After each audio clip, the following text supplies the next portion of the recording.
Hard AF Seltzer is now live in Florida, Georgia, Alabama, Texas, Ohio, Montana, Idaho, Oregon, Michigan, Pennsylvania, Illinois. Go to hardafseltzer.com today. Click on the store locator and enter your city or zip to find the closest location nearest you.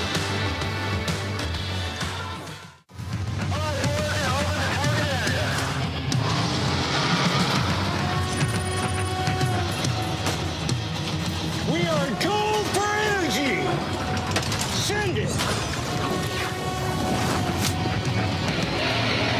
Incoming. Put the money in the bag, man.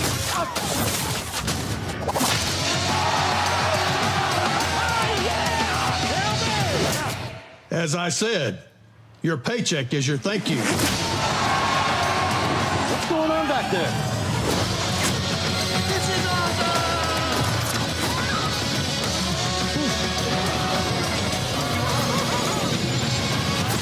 Welcome to Earth! No. Who's flying the plane? Get cockpit. Go. God. Black Rifle Energy, dropping near you. Welcome to Drinkin, Bro.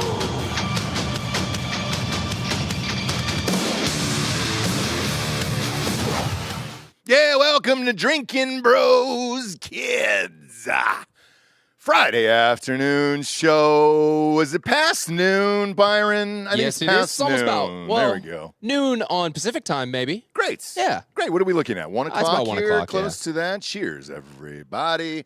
It's Friday. We're all getting ready for the holidays. So, yeah, I'm going to have a Hard AF Seltzer to start off the show. Also going to let you know, you got Papa Bear today. We're going over the top 10 stories of 2025. Now, we've been talking about the Circle K deal for Hard AF Seltzer on the show for a while, and happy to report we got it. Because of that, we are opening up some new states, new cities in particular, because a lot of them are starting with specific cities. And also, we will be opening up more states in 2026. Dan is in Nashville right now. We gotta, yeah, there it is. Show that empty chair. I like that. The memory always Is it weird that I like that, dude? It's a great shot. Yeah. It looks good. I think even if he did die, like on a flight or something, Oh, we we'd leave would it like just this, leave yeah. it for sure. But Nashville is on that list for the spring. So we went out of Tennessee for a little bit. As we get bigger and bigger and bigger, some of the distributors get smaller and they can no longer handle this amount of cases simply being delivered to the states. They don't have the warehouse space or they just can't deliver to all the locations. So either you have to buy out the contracts. Some people are cool enough to let you just get out of the contract and say, hey, sorry, man, we just can't service it. Or you have to sit out the states for a year. That was the case with Tennessee. So Tennessee, we had to sit out that states for an entire year. Nothing against the old distributor / wholesaler there in the states. It's just, well, we want to go in gas stations, okay? We want to go in convenience stores.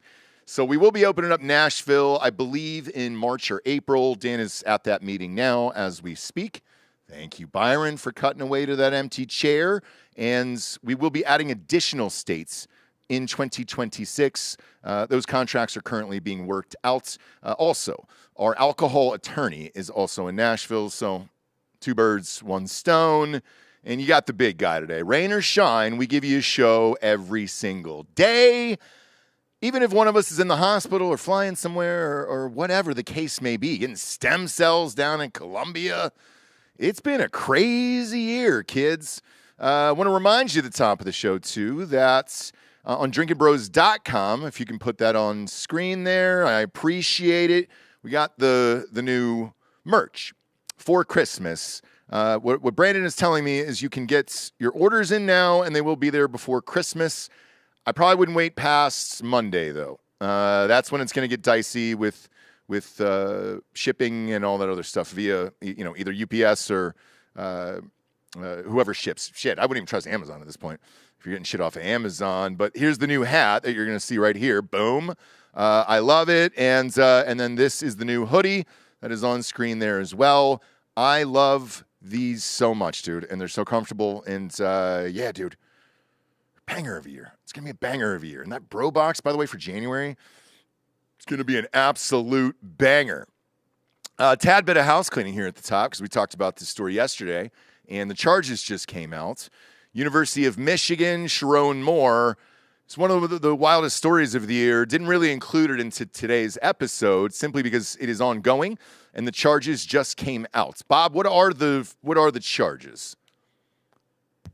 Stalking, breaking and entering, or entering without breaking, but essentially, coming into a place where you're not supposed to be, not invited necessarily. Home invasion in the 3rd degree. What does that mean exactly? Unlawfully entering the victim's residence to commit the crime of stalking and committing that crime while in the residence. Okay. It's a felony up to 5 years in prison. Holy shit. Yeah. The stalking is a misdemeanor up to 1 year in jail, and the breaking and entering, or entering without breaking, is up to 90 days in jail. Okay. Well, he's currently still in jail, to my knowledge, right? He is, I think, appearing in court today. Is that him? Yeah. Okay. Wow. Super bizarre. Obviously, this isn't the sports show, but I can't remember a story like this in a long time, or maybe ever. I'd put OJ up there, and then this was very close to being OJ, but I mean, you had the head coach of a major university who was 1 win away from the playoffs. Not only did he lose, but it's also been reported that in that Ohio State game, which was the highest rated college football game of the year, that he was texting OnlyFans models at halftime. This story is going to get worse. Jesus. Yeah. And I don't know the whole story. I know bits and pieces that we shared yesterday when I got kind of an advanced heads up. But I think everybody's going to keep this pretty tight-lipped because if they knew this beforehand and before recruiting and all that other stuff, that's potentially a death penalty Allegedly, Michigan's charge been against the university. investigating him all year. Allegedly? Yeah, allegedly. So they just waited the entire year. They were like, "Hey, man, we got a good team here." You know, you got to put a case together. You got to put a case It together. takes time. It takes time. Because I assume they didn't want to do a buyout situation. No, although, the violence not terrible compared to today's standards, but man, why take this? Show this photo. If you'd have told me 10 days removed from Ohio State, Michigan, this was how the year would end for any coach at this level, I would have lost my mind. Ohio State included, for Christ's sakes, man. I would have lost my mind. Wow, this is so bizarre. So this is not included into the top 10 stories of 2025. Kind of should be, but we don't know all the facts yet. More and more is pouring out as we speak, and there is a lot of women behind the scenes that are saying, hey, once these DMs are leaked for everybody, OnlyFans-wise and all this other stuff, this is going to get worse and worse and worse and worse. I don't know, and I don't want to speculate, so I can only read you the charges that were announced, about 45 minutes ago, Bob? Somewhere in there? Yeah, this was this morning, I think. Yeah, so that's kind of where we'll leave it for right now and catch back up with us next week on Drinkin' Bros Sports. Also, I am aware of the Epstein dump. That is one of the top 10 stories of 2025, so we'll get to that. But there's 95,000 photos that just got released. We've seen roughly 50 of them. I think they released all of them. They released some of the 95,000. They're doing it in chunks? Yeah, I guess. I don't know. Not a fan of that either. Just go ahead and release all of them. Jesus Christ, man. I don't really understand it, which we'll get to it. But right now, I think we've gotten, 30, 40 pictures, something like that. So, yeah, we will include that into this story, but know that I am aware. I've seen some of them, and we'll go over some of them. And obviously, this is one of the top 10 stories of the year. But, let's start off with number 10. The American Pope. Hey! God, that seems like forever ago, doesn't it? We finally did it. Finally did it. Finally got an American Pope. Pope Leo, out of Chicago, became the first American Pope this year. And because of all the madness that's been going on in the world and the country and all that other stuff, this story slipped my mind. Like, Bob, you had to remind me of this, and I forgot. Now, obviously, you're a devout Catholic. Devout, yep. Still are.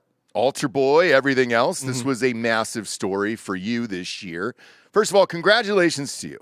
I know you were really waiting for this moment pretty much your entire life. All my life, Yeah. I've been begging God for an American pope. Not just an American pope, but a Midwestern American pope. I know. This is your This guy basically district. This guy like basically had kind of the same childhood as my dad for the most, which is bizarre. Like he grew up in a Chicago suburb, you know, like just doing all at the same time, like doing all the normal Midwestern shit that would have been going on in the 50s. Like it's incredibly weird, but hilarious.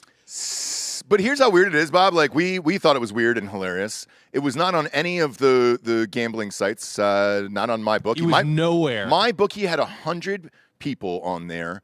MyBookie.com, promo code Drinkin Bros doubles that first deposit of $2,000. Had 100 people, and he wasn't even in the top 100.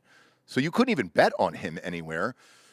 This was very bizarre. This is one of my favorite photos, too, that was leaked after he took over is it called the He's papal a Sox ship? fan. Come on. Is it the papal ship? What do we call him? The papacy. The papacy.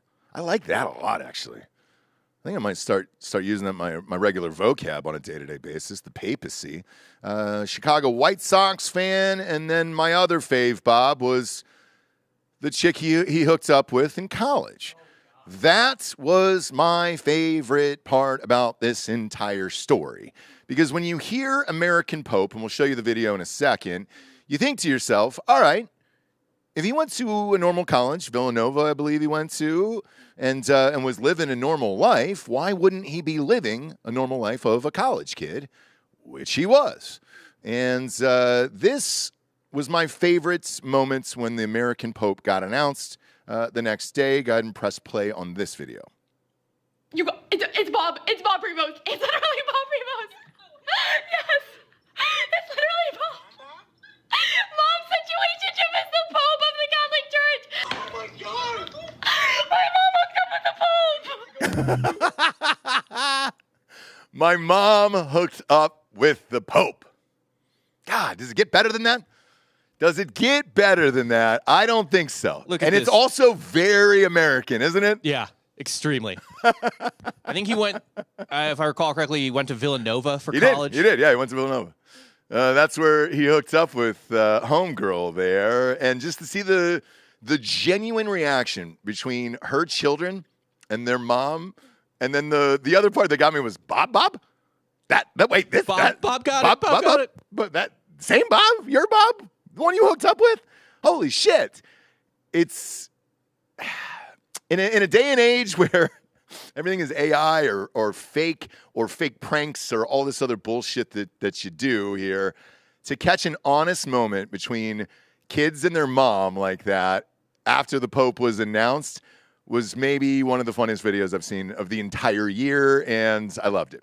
Like, if we were on America's Funniest Home Videos, and I'm not going to use like a ridiculousness because that wouldn't even make the fucking cut on that show, for Christ's sakes. That would definitely be number one of the year, where you're like, all right, cool, man. Your Bob hooked up with the Pope. That's a great story. They probably just made out, honestly. Well, but you know whatever. What? I think finger blasting, maybe a beach. We'll never know. We'll never know. We'll never know. And that's what makes me sad on the inside, is we'll never know unless we got her on air as a guest. But let's face it, the questions we would ask her on this goddamn show, she ain't gonna be here for that, dude. It'd just all be hog size, honestly. Hog size, length, girth. I got to know that. I got to know what the Pope was packing. I got to know what the pickup line was to get her back to the dorm. You know, what was that? Was she too drunk? And then he said, "Look, if you look back, there's only one set of footprints in the mud outside the dorm." Be like, girl, it was then I carried you. You come back to my dorm room. You're gonna check a box no one's checked in 200 years. That's a good one. That's got some play. You got the body of Christ, the Holy Spirit, and my ding dong. Amen. Like, here you go. I would actually, you know what we would need to do too? We'd be like, if we were asking her about penis length, we would have to be like, she'd be like, I'd like, maybe like 5-6 inches. No, I don't want inches. I want the count of communion wafers in a roll, like rolled up, like just a sleeve of communion wafers. How many communion wafers are in that? That's what I want to know. 20, 30? Now, for the non-Catholics out there, a communion wafer is about the size of a quarter, I would say. Okay. But no, it's bigger than a quarter. For Is sure. it? Yeah, I'd say it's like a pog almost. It's kind of big. It's bigger than Another a quarter. measurement people are very Yeah, familiar with. Yeah, I don't think we can say the word pog on this show. POG. Fat ass white girl. Slightly Fat different. ass white girl is what I really associate with. Obviously, married one. Yeah, that's a quarter. That's a quarter size, Bob. Come on, dude. No, that's bigger than a quarter. Little That's bigger for than sure. a quarter. Half Look at dollar-ish. that. Look yeah, at that. That's like a half. $50 a lot to stuff into somebody's mouth. Well, You think the Pope's got a $50 down there? Well, that's the girth situation. I want to know. That's what I'm saying. I want to know how many of these stacked up. Yeah, like, in yeah. an You want to Oreo roll of sleeve. quarters, Right. You want to roll of fucking quarters. Right, Like, hey, right. how long did this go? And what's that sleeve like? Because Catholic, you're snipped, right? You're circed up. In America, Yeah, but not. Yeah, so he would be, but like the last couple popes, probably not. that's what I'm saying. So, is this the first circumcised Pope? That's a great question. That it might be. Because then that Could be, sleeve yeah. on the quarters, you got to leave that plastic keep going a little Yeah. bit, obviously. He might be the first. Uncirced or Oh, circed no, up he Pope? wouldn't be the first circumcised pope. Who? The first pope would have been the first circumcised pope Really? because he was Jewish, Peter. Really? Oh, yeah.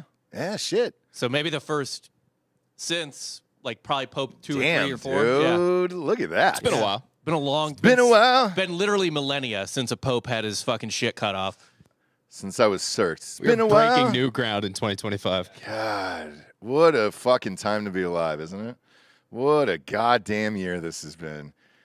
What I love doing on these shows, because we do them every year, is these look backs feel like this was 5 years ago. Doesn't it feel like this Pope story was like 2 years ago? Yeah, I was going through the list of a bunch of shit, and like truly, there was so many things I forgot that I basically like had to do two types of lists, right? I had like things I saw and was like, ooh, and then I was like, eh, and then there was things I saw, I was like, all right, I'll add it to the bigger list, and then me and you cut it down.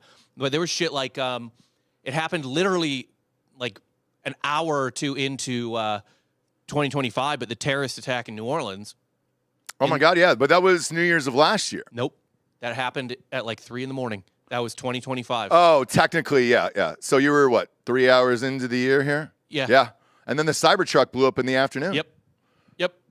We already A had that while guy back. on the show. So, holy shit. Yeah, I did. Man, that seems forever ago. And it's weird how short our memories actually are once you start talking about this stuff out loud. Where you're like, shit, even I forgot that. You know, we're here in a dark studio on a daily basis, and truthfully, I don't really keep track of time until the shows are over. I usually turn my phone over and all that other stuff, unless it starts really blowing up, and then I know something fucked up happened. But yeah, I get to the end of the year, and I kind of just look back, and I'm like, wow, that all of that happened, huh? This year, shit. It was a wild list. It's a wild time to be alive, Bob. I mean, so- there's all kinds of other stuff, like the plane slamming into the Black Hawk in D.C. Yep. That was like our first major commercial airline accident in years. It was, man, and that happened this year, and the FAA recently just solved that. I mean, they confirmed what everybody else had said, so It was the chopper's fault. yeah, Yeah. which sucks. And the other part too was, remember, this is my bigger overall note with this list and everything else that's going on in the world, is the disinformation around it. Remember, initially it was blamed on like a trans woman, Trans pilot. trans pilots. That got and maybe struck like down. a lesbian pilot or something like that. Right, and in the end of the day, it was a woman, and the family didn't want the heat from that and all the other shit. I understand, but God, the disinformation that comes out about all these other stories, when the actual thing does come out, like that FAA report, I think it was 2 weeks ago, Bob, no one talks about it. No one talks about it at all. Old news, dog. I know. It's wild to me. It's wild. All right, so first up, sponsor-wise here, we got a new one on the show, OneDayWraps.com. I just use them. Just wrap my truck in hard AF seltzer. Pull up that video, Bob. He knocked it out of the park. Today's show is brought to you by OneDayWraps.com, the absolute badasses of the vehicle wrap game. Listen, these guys aren't new. They've been in business for nearly 25 years, building brands, designing graphics, and wrapping everything from trucks to trailers to full fleet operations. They're the guys companies call when they want to look legit yesterday. Full disclosure, I've never had a car wrapped in my entire life. This was my first experience with it, and truthfully, it was Jared who had sent them to me and said, hey, dude, these guys are the best there is. They do all the Black Rifle stuff and all my crazy shit that I'm doing on a daily basis. Look at this rolling out, man. This was their work. They'll design it for you if you're a veteran or active duty military or a first responder. One Day Wraps does something nobody else does. Free graphic design when you choose them to wrap your vehicle or trailer, whatever else you need. Yes, free, because they give a shit about people who serve. Go and check them out on Instagram at onedaywraps.com. That is the number 1 day, WRAPS.com. You'll see why they're the best in the business. And you can check out my video on Instagram on Drinkin Bros Podcast. Instagram for my own truck if you don't believe me, or you can watch it here on YouTube. And I believe we're on kick.com today, aren't we? Yes, sir, as always. Yeah, so hit them up on onedaywraps.com on social media, and he'll get you hooked up with everything you need. That process was super fast, man. I think he did the design, obviously, in one day, and then pumped it out. They will also find the nearest wrapping location closest to you. That was 1.8 miles from our office here, and boom, they were done in about 48 hours, and it was unbelievably detailed. If you look at that, those Hard AF seltzer cans are in 3D over the wheel wells. Even my child went up and touched them with his hand. He was just like, dude, Dad, this looks real. And I was like, I know, I've never seen any shit like this before. So thanks, man. I don't mean I'm a huge fan, but welcome to the show. Check out onedaywraps.com and see how they can help you. Tell them Drinkin Bros sent you, dude. Tell them the Drinkin Bros sent you. Next up, news-wise, this story fucking sucked, man. The Camp Mystic floods down here in Texas. We sent Street Gonzo out. If you have not seen this documentary, I highly, highly suggest you check it out. It is on Drinkin Bros Podcast or Drinkin Bros Studios on YouTube. I'd love to upload that to kick.com if we could, just simply because they won't bombard you with 9 million commercials over there. But this was a tragic, tragic story. Bob, you can play that video in the middle there. I think that one, yeah, those two videos back to back kind of best sum up what happened there. And like I said, we sent Gary, we sent Joel down there. We also sent a bunch of supplies. Black Rifle Coffee sent a bunch of supplies, energy drinks, coffee, everything else. We sent a bunch of waters and tents and all the other stuff to kind of help out down there. And hindsight is always 20/20 when you're looking at these stories, especially looking back at these stories at the end of the year. And this was one, in my opinion, there was nothing you can do. I don't think there's anything you could do to prevent this from happening. Well, there's some lawsuits that are disagreeing. I'm sure there is, and it always happens. Mostly that Camp Mystic was like it's a miracle it hadn't happened before, because of where they were located on where the river is. Like, it's in the floodplain. So we did a charity event here, and typically we kind of keep this to ourselves. We did a local charity event here and raised some money with some folks and then sent it down there. And one of the women who was in charge of it, who had thanked us for coming out and all that other stuff, she was actually one of the kids at Camp Mystic back in the day. She said this has been going on for years and years and years. It's one of the most beautiful locations there is. At no point over the years of her going there did she ever feel in danger or that anything bad can happen. The counselors were amazing. The camp was amazing. And the people that were there that ended up coming later to this charity event where we were doing said the same thing. And they collaborated the story. And they just were absolutely devastated. And it was heartbreaking talking to this woman and kind of hearing her story about it. Living here in Texas, we've been here for 6 years now. Some of these back roads that we take home to get home from work, won't say exactly where we live, obviously. You can tell that if you're in your car, let's say a heavy rainstorm hit and you had to pull over your vehicle, and it was more than a half hour, There's a lot of flood signs on all these back roads that say, hey, dude, you got to get the fuck out of here, and your car is going to flood, and this is going to flood, and the bridge is going to flood. Nobody ever really takes it seriously. I don't know, Bob, how you could have prevented this much rainfall from dropping in a 1 hour period of time. No, it's not preventing that. It's just there's a map up here essentially. Like this is like the geographic or geological survey of the site. Like they knew it was in a. They essentially grandfathered in. Yes. Because the camp is so old. Yes. But like a lot of the buildings were in the floodway, geologically speaking. So it would have been like they would have had to move everything, not like when the rain started. Well, you would have had to, you would have changed your. You got to change the layout of the camp. Correct. Essentially. You got to change everything, and nothing like this has ever happened before. And Bob, I hate to break it to you, but if you looked at Dripping Springs, where we're at out here, if you look at those flood zones, what would actually happen if we got this amount of rain there? There's a lot of people that would die or be trapped on these roads. We saw it a little bit earlier in the year. Do you remember the San Antonio one?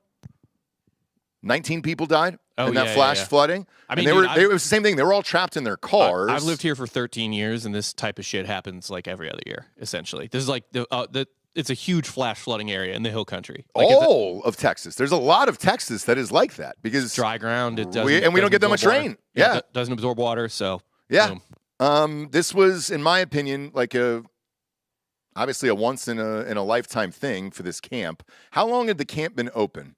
Early 1900s, I think maybe at the latest, like the 1920s, but I'll double check. That's fine. That's good enough. I mean, you're looking at 1926. So almost an exactly 100-year storm. No, you probably don't expect this will happen. If it didn't happen for 100 years, you're probably not prepping for that. And that's the issue I have with a lot of this stuff is, yeah, it's easy to go back and say, hey, you weren't prepared, or you should have moved, or you should have done this. Well, cool. What's the proof of that? I got 100 years worth of evidence that says we should move this thing. So it just sucks. And sometimes there is shitty stories. And unfortunately, if you go back through, like I said, all of Texas, all these other locations, California, obviously those wildfires is one of the top 10 stories of the year, and we'll get to that as well. I think it would alter your mind how many of these places are actually unprepared for situations like this, myself included. My only experience with Texas and actually hearing about this for the first time was with the fucking county commissioner out here, Bob. Dead serious. When we were buying this property here, we were concerned about flooding. Now, you see the hill out to the left of the building. So one would think the water would go down not only into our building, but the other building we own at the top of this property here and flood everything out. That was my biggest concern. So when I went in, pulled the permits, and looked at everything, they actually said, no, there's a ditch in front of your property, and this is one of the most safest locations you could have, and you're not going to get flooded. But you wouldn't know it from the looks of it. And I go, well, what about this other location? There was another location that we were going to buy. And this, I don't think we've ever told the story on air, but we were going to buy this other location. It seemed safer. It seemed on level land. And that one was the one that they were like, no. If once in a lifetime storm hit, you'd be swept away, the building would be swept away, and you'd be sued endlessly the rest of your life. But if he wasn't a homie of mine, I never would have gotten that information. So I don't know how you can prevent this. Who is suing exactly? The families? Yeah. Of the children? Yeah. Shit. So what are they suing? Camp Mystic, I assume? Yeah.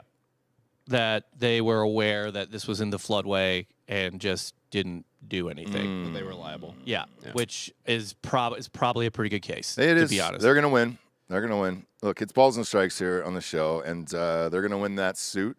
Those suits, unfortunately, like, look, I also feel awful for the parents. And yes, they should be compensated for something. By the way, the owner died. Yeah. In the floods, going out for girls or whatever. So, but I think his wife survived. So, and then I don't know if there's like a trust. It's a very wealthy camp. The Bushes went there. Yeah. Like it's not just some dinky, rinky camp. This was a massive camp that a lot of kids in the state of Texas went to over the years. So yeah.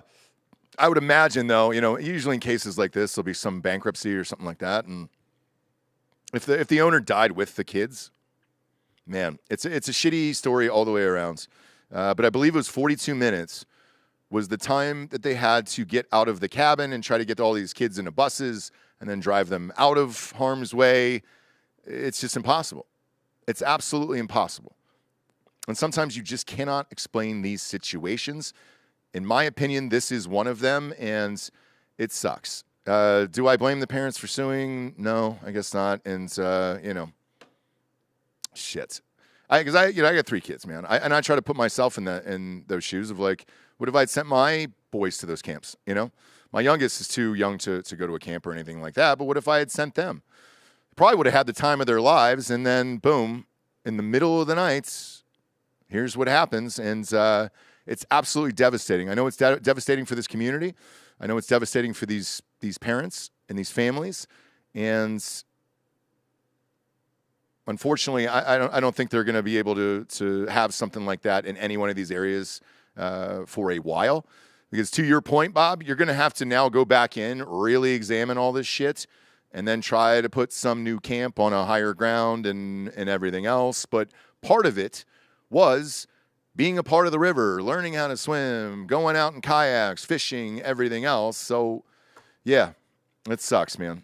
And if you really, really want to get a glimpse onto the inside of this, pop up that video there. But also go watch Street Gonzo's documentary on the Texas floods. It just dropped a couple months ago on our channel. I think this is a boy talking about escaping from a nearby boys' camp because Camp Mystic was all girls. Okay. I'm one of the campers from Camp Lahana, one of the camps that flooded. And I had a firsthand view of the flood. And so the cabins were flooding and the walls were like, they broke down. And all of the campers in those cabins had to go up on the rafters, and they had to wait there until they could swim out. And my brother here, he had to swim out of his cabin. The flood started getting bigger, and it was going up to, we have bunk beds in our cabins, and it was going up to the top bunk, and we had one choice, and we had to swim out of our cabins. What time was it? It was like, we woke up at 2. Yeah, we had to wake up at like 4 a.m. But on the way here, we saw all of like the other camps destroyed, like obliterated. And where were? And can you tell me how'd you guys get out of there? Did they put you guys on buses, or did you have Yes. to wait? Yeah, we had to get on a bus. Yes, we had to get on a bus. We were in other cabins for like cabins on hills for about 17 hours waiting until we hosted a cabin. buses get here, and it was not fun. And, for these kids to come out and talk about this and so eloquently, when we get to the LA wildfire story, there's a very similar story that happened there involving a bus, and they made it into a movie. Matthew McConaughey actually plays the bus driver, and they're trying to get out through the wildfires in LA. I believe it's called The Bus. I think so. And it's on Apple TV. I saw a clip from that. And I think America Ferrera is the teacher. Yes. And dude, he everybody who saw that movie said it's incredible. Yeah. It's on Apple TV, I think. What'd you say, Bob? The clip I saw on it, he was really, it was good acting, but it was really funny because like when McConaughey plays like cracked out, you know what I mean? Yeah. Like stressed. I almost can't help but laugh because he's just such Dallas a funny Buyers guy. Club? Yeah, he was just like, oh, Tony, we got to get on that bus. Like his eyes were just like, we gotta get on that gotta bus. go, man. We gotta get on that bus, man. Holy shit. And the teachers being like, well, we have to go. We don't want to scare the children. And you can just see his inside. That's how good of an actor he is. You can see just in his eyes, being like, get on the bus, bitch. Yeah. Oh, my God. Yeah. Get on the bus. I do want to jump in. I got to give a shout out to Craig in chat who gave us a super chat for, quote, not the whole bag, but just a bump. That was about 10, 15 minutes ago, but I didn't want to step in on that story. What's the number on that? I'll tell you. It was $10. Yeah, just a little bump, That's a polite bump for Christmas. It's a polite bump for Christmas. So thanks, Craig. Appreciate you, buddy. Thank you, Craigers. Was that Craig Dulesky? Craig Agee. Okay, Craig Agee. What's up, dude? Yeah. Welcome, dude. Welcome. Thank you very much. Speaking of Christmas, we will be doing our Christmas show live next Friday here at 9221 Highway 290 West, Austin, Texas, 78736. We got about 3 acres here if you haven't been out here for one of our Christmas shows. Hard AF Seltzer will be free. We'll be raging. We'll have fire going and a band and some other fun guests and all that other stuff. And we're also giving away 15 free bicycles. So if you're a parent out there and you're having trouble paying for a big ticket item for your child for Christmas, I bought a bunch of girls' bikes, boys' bikes, and then there was also like a sale on electric scooters. So I was like, all right, cool, man. I got 5 of those. So we got about 15 total, and no questions asked. You don't have to come on air. You don't have to explain your situation, nothing. If you're a Drinkin' Bro and a Drinkin' Bro listener, this community has been very, very strong for 10 years. We typically do something for the listeners or one of our favorites, who is in need over Christmas, and we will have those lined up for you here. That is 6 p.m., December 19th at the studio here. I believe on Google, it's Tetherball Academy Media. Is that what it's labeled as? We didn't do that. Somebody else did that, so thank you for that. But join us. If you get too fucked up, you can sleep in your car. If you want to bring a tent and just sleep on the land, we don't really give a shit either, and just don't want you driving home. But you can go for the record if you want for Hard AF seltzers and all that other shit. But and then you can bring what you want. We'll have outside coolers and everything else. So if you want to, have some eggnog with Daddy, dude, I'm a nog dog, bro. I raw dog. And I nog dog, okay? You can bring all that and just don't drive afterwards. That's all we ask. Because I'm sure they'll be watching the highway. Highway's creeping in. That's why we decided to have it here. The cops listen to this show. I know. I have a feeling they might be planted outside. God, dude. And that, if you haven't watched all the street guns, remember when Gary got pulled over? I mean, literally leaving 100 feet down the road. 100 feet. He took a right, and they were like, woo-woo! And he was like, oh, whoa, what happened, man? And he was like, dude, your back tires were spitting up fucking gravel, bro. What'd you think was going to happen? You're doing fucking 80 coming out of here, for Christ's sakes, not even looking. And I understand it. So if you get trashed, you can sleep on the property. I'm trying to think of the closest hotel here that's cheap. Sleep Inn is up the street on 290 as well. That's super cheap. It was usually like, I don't know, $90 or whatever. And it's simply because all the construction here, they're housing a bunch of people, and it's decent. I've stayed there in a pinch. I'm not going to say why, but, let's say I couldn't make it home, and I was like, man, I'm going to pull over and sleep in. Trying to figure this the fuck out in the morning. But yeah, that's right up the street. I know. And I was just like, this is not going well. I'm going to pull over right here, right down the street. So, feel free, and then use the land and everything else. You can piss or shit outside. It doesn't matter. The deciding factor on this, and you guys will see this when you drive into the show next Friday night, is the highway is now 500 feet from our front door. So we don't know how long this studio is going to last. Might as well have one more fucking Christmas blowout, for Christ's sake. And if you are out there and you need a little help for Christmas for your kids, hopefully we can help you out here. With the 15 bikes and scooters and all that other stuff for the kids. Again, no questions asked. It's free. Just take it. We love you guys, and thank you for your support, for real. Next up, Bob, DOGE and Elon Musk. Another one of the top stories of the year that I totally forgot about. You want to talk about how quick the news cycle actually is? Let's go back and look at this. So Trump gets elected, obviously, in November. Doesn't take office until January 21st. We were at the inauguration. God, that seems forever ago, too. And immediately, he comes in and says, hey, we need a Department of Government Efficiency, a.k.a. DOGE, which is a playful backronym, is what the kids are calling it there. Nailed it, Byron. That's for you in Kick.com. Your generation, which is obviously referencing the Doge meme and the Doge coin, the cryptocurrency that he often promotes. The mission of the entire force was to make sure that he could find fraud. Musk essentially was named a special government employee aimed to find billions in waste and inefficiencies within the federal agencies using technology to streamline operations. He famously used a chainsaw to symbolize cutting bureaucracy, targeting wasteful spending in federal programs, but also faced criticism for potential impacts on essential services and data access. And this is Big Balls. Is that Big Balls on screen there? That's the only Doge member I care about. Big Balls. Can we give him a round of applause there? Thank you, Big Balls. Just taking that glory. Didn't he get fucking beat up and victimized in the streets, I believe. Yes. For doing work on this. And let's not forget, everybody No. It had nothing to do with DOGE. He like intervened in a carjacking, I think. Really? Yeah. Shit, that makes me like him even more. Yeah. God damn, is that him right there? Yes. Wow. Was that in Washington, D.C.? Yeah. God, he is covered in blood. I'm sure at some point we covered this, I would imagine. We over did, the year. for sure. Yeah. Being here on a day in and day out basis, so you forget about that. God damn, look at him. That sucks. But looking back on this, again, hindsight is 2020 on all these stories. I want to give a special shout out to Elon Musk for taking on this job. It ruined Tesla. I think the stock, well, not forever, but for this year at least. The stock is currently down 33% this year. People were vandalizing every single Tesla, including the Cybertrucks, which all had cameras on them, and all those people got arrested. But Cybertrucks, at least in Austin, Texas, where Tesla is based out of, were $120,000. Today's price, you can get one, a brand new one, for $70,000. That's the trouble they were in this year.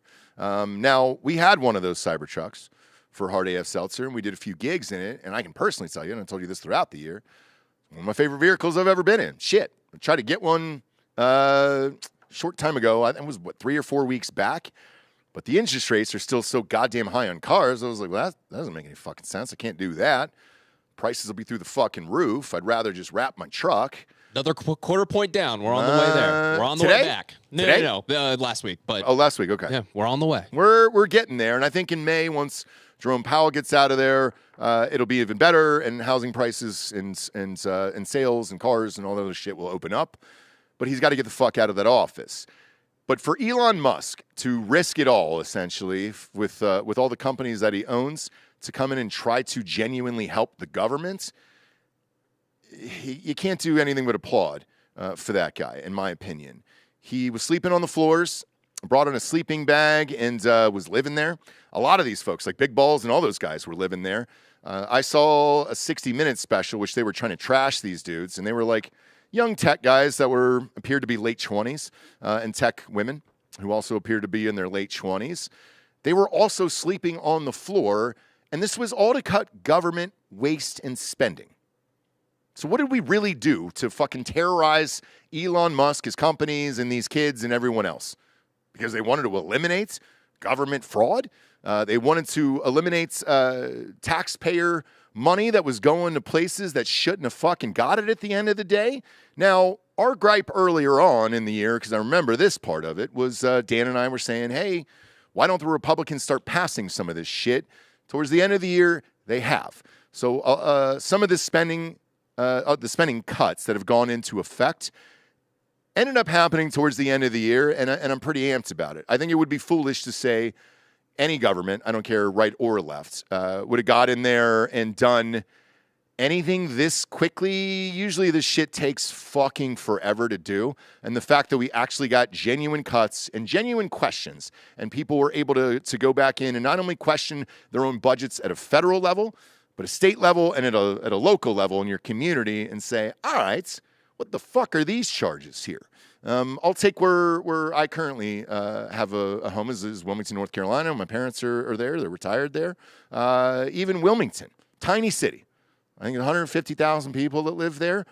There is a DEI budget that was on the books there that was costing a shit ton of money for a small town like that. Oh, actually, Elon came out recently talking about DOGE on some podcast. Did he really? I found the clips. Here's the other thing, Bob, is he went radio silent, and what I had heard behind the scenes was that the board of Tesla and the board of SpaceX and forgive me for all the 9 million companies that he owns, had intervened and said, hey, dude, we understand what you're doing, and we're amped about it. But one, we're losing the top CEO of our fucking company and the top guy behind the scenes making all these goddamn decisions, and you need to be in these board meetings and everything else.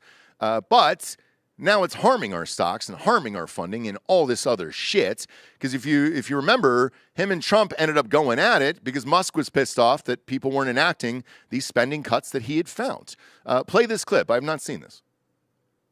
To Do you mean would I repeat history or would I? She asked if you would do Doge again. Okay. Two ways to think about it. One is if you could go back and start from scratch, like it's January 20th all again, would you go back and do it differently? And knowing what you know now, do you think there's ever a place to restart you, not saying others in your stead, you go back and restart doing Doge? I mean, no, I don't think so. Would I do it? I think I probably, I don't know. Would you do Doge again knowing what you know now? I mean, the thing is, like, I think instead of doing Doge, I would have basically built, worked on my companies, essentially. So, and the cars, they wouldn't have been burning the cars. You gave up a lot to do Doge. Yeah. Like if you stop money going to going for political corruption, they will lash out big time. Mm-hmm. So they really want the money to keep flowing. That's the most genuine, honest answer you could possibly get. I have not heard that before, Bob. Was that recent? Yeah, this aired December 9th, I think, on whatever the Katie Miller podcast is. Okay. 3 days ago, essentially. Look, anybody who's willing to take a hit that big for their country, it's hard to hate on the guy. And by the way, it's the same way I view Trump. These two people are so fucking rich. Why would you do these jobs if, one, it's not going to pay you what you're currently making. Two, it could end up destroying your businesses, your companies, your lives, all that other shit. Because let's not forget, Trump went through 4 years of being tried. The $1 billion lawsuits for the buildings and all that other shit. And that stupid fucking judge that said Mar-a-Lago was only worth $15 million or whatever it was. I mean, it ruined their companies. He had to go in for depositions, all that other shit, just because you were trying to change the country. So I will always personally have a soft spot for these two billionaires for real, because they genuinely tried to help the country at the end of the day. And what I wasn't happy about this, and just looking back at it, is yes, I wish Trump would have been a little bit more forceful with Congress and everyone else. But what Elon said in that interview clip is 100% correct. Once you start going after these politicians, you don't know where their fucking hands are grabbing money out of, and they're going to be pissed off at it and try to do everything they can to stop you, because once you cut off that flow of money, night-night, party's over. You got to go home, and you can't stay here. And then what? What the fuck do these people actually do in real life if they're not stealing from you, if they're not in politics? I don't know. We're seeing this with Jasmine Crockett now. They redistrict her immediately. Oh, man. It wasn't, I got redistricted and I'm going to lose. It was, you know what? I did some polls, and the polls said that I should run for Senate. No, they didn't. You will never win in the state of Texas. I'm sorry, Jasmine Crockett. That will never happen in a million years, but that's the only way she's going to continue to get paid, is if she sticks in government somehow. I don't think she can, but I don't think it's all short-lived. And I think she'll be out of there. She'll do some speaking gigs and everything else, and probably get fucking popped for some other illegal scam that she's doing. Let's not forget she took Social Security from her dead grandmother for, 2.5 years after that happened. So, yeah. A lot of these people, I've said this for 10 years on this show, don't have our best interests at heart. However, Elon Musk, I personally want to thank him. I've never met him in real life. He's one of the very few people that I haven't. And if I were to meet him, the first thing I would say is thank you. Thank you for at least giving this a shot and then ruining all your companies. Because the Cybertruck bullshit and the lighting the vehicles on fire and all this other shit was so fucking crazy, and the news cycle moves so fast, you forgot how much that ruined his company. So I personally will give you a cheers, Elon Musk, and I don't think you deserved any of it. In my opinion, because he didn't take a cent for this. He didn't take one single cent to do this fucking job, create this agency and everything else. If you remember correctly, too, he started with Vivek Ramaswamy. Vivek was smart enough to see what was happening behind the scenes and the writing on the wall and how it could affect him personally. And he's like, shit, man, I'm running for Senate is it Senate or governor in I think Ohio? it's governor. Governor. And he goes, man, I don't want this fucking smoke. Like, I got to fucking on here quietly as I can, whereas Elon Musk stayed, and it got worse and worse and worse for him. But, yeah, thanks, man. It really fucking sucks, to be honest with you. Next up, sponsor-wise, firstform.com/drinking bros. Christmas season's back. Peppermint flavors are back in all of their protein. Not only do you got the level 1 bars with 20 grams of protein in those, excellent meal replacements, excellent energy if you're at the gym. We also travel with these all the time. We also travel with those meat sticks. So as far as protein goes, this is the very best company on the planet. This is Andy Frisella's company. He's a homie in real life. We love him, man. And wherever he's getting these flavors and designs for all this shit, congratulations, because you've really cracked the goddamn code. I've said this a million times on the show, and I truly mean it. And I'll say this over Christmas. If this was a company that was available to buy stock in on the New York Stock Exchange, I have no problem putting my money in this, man. I really, really believe in this company.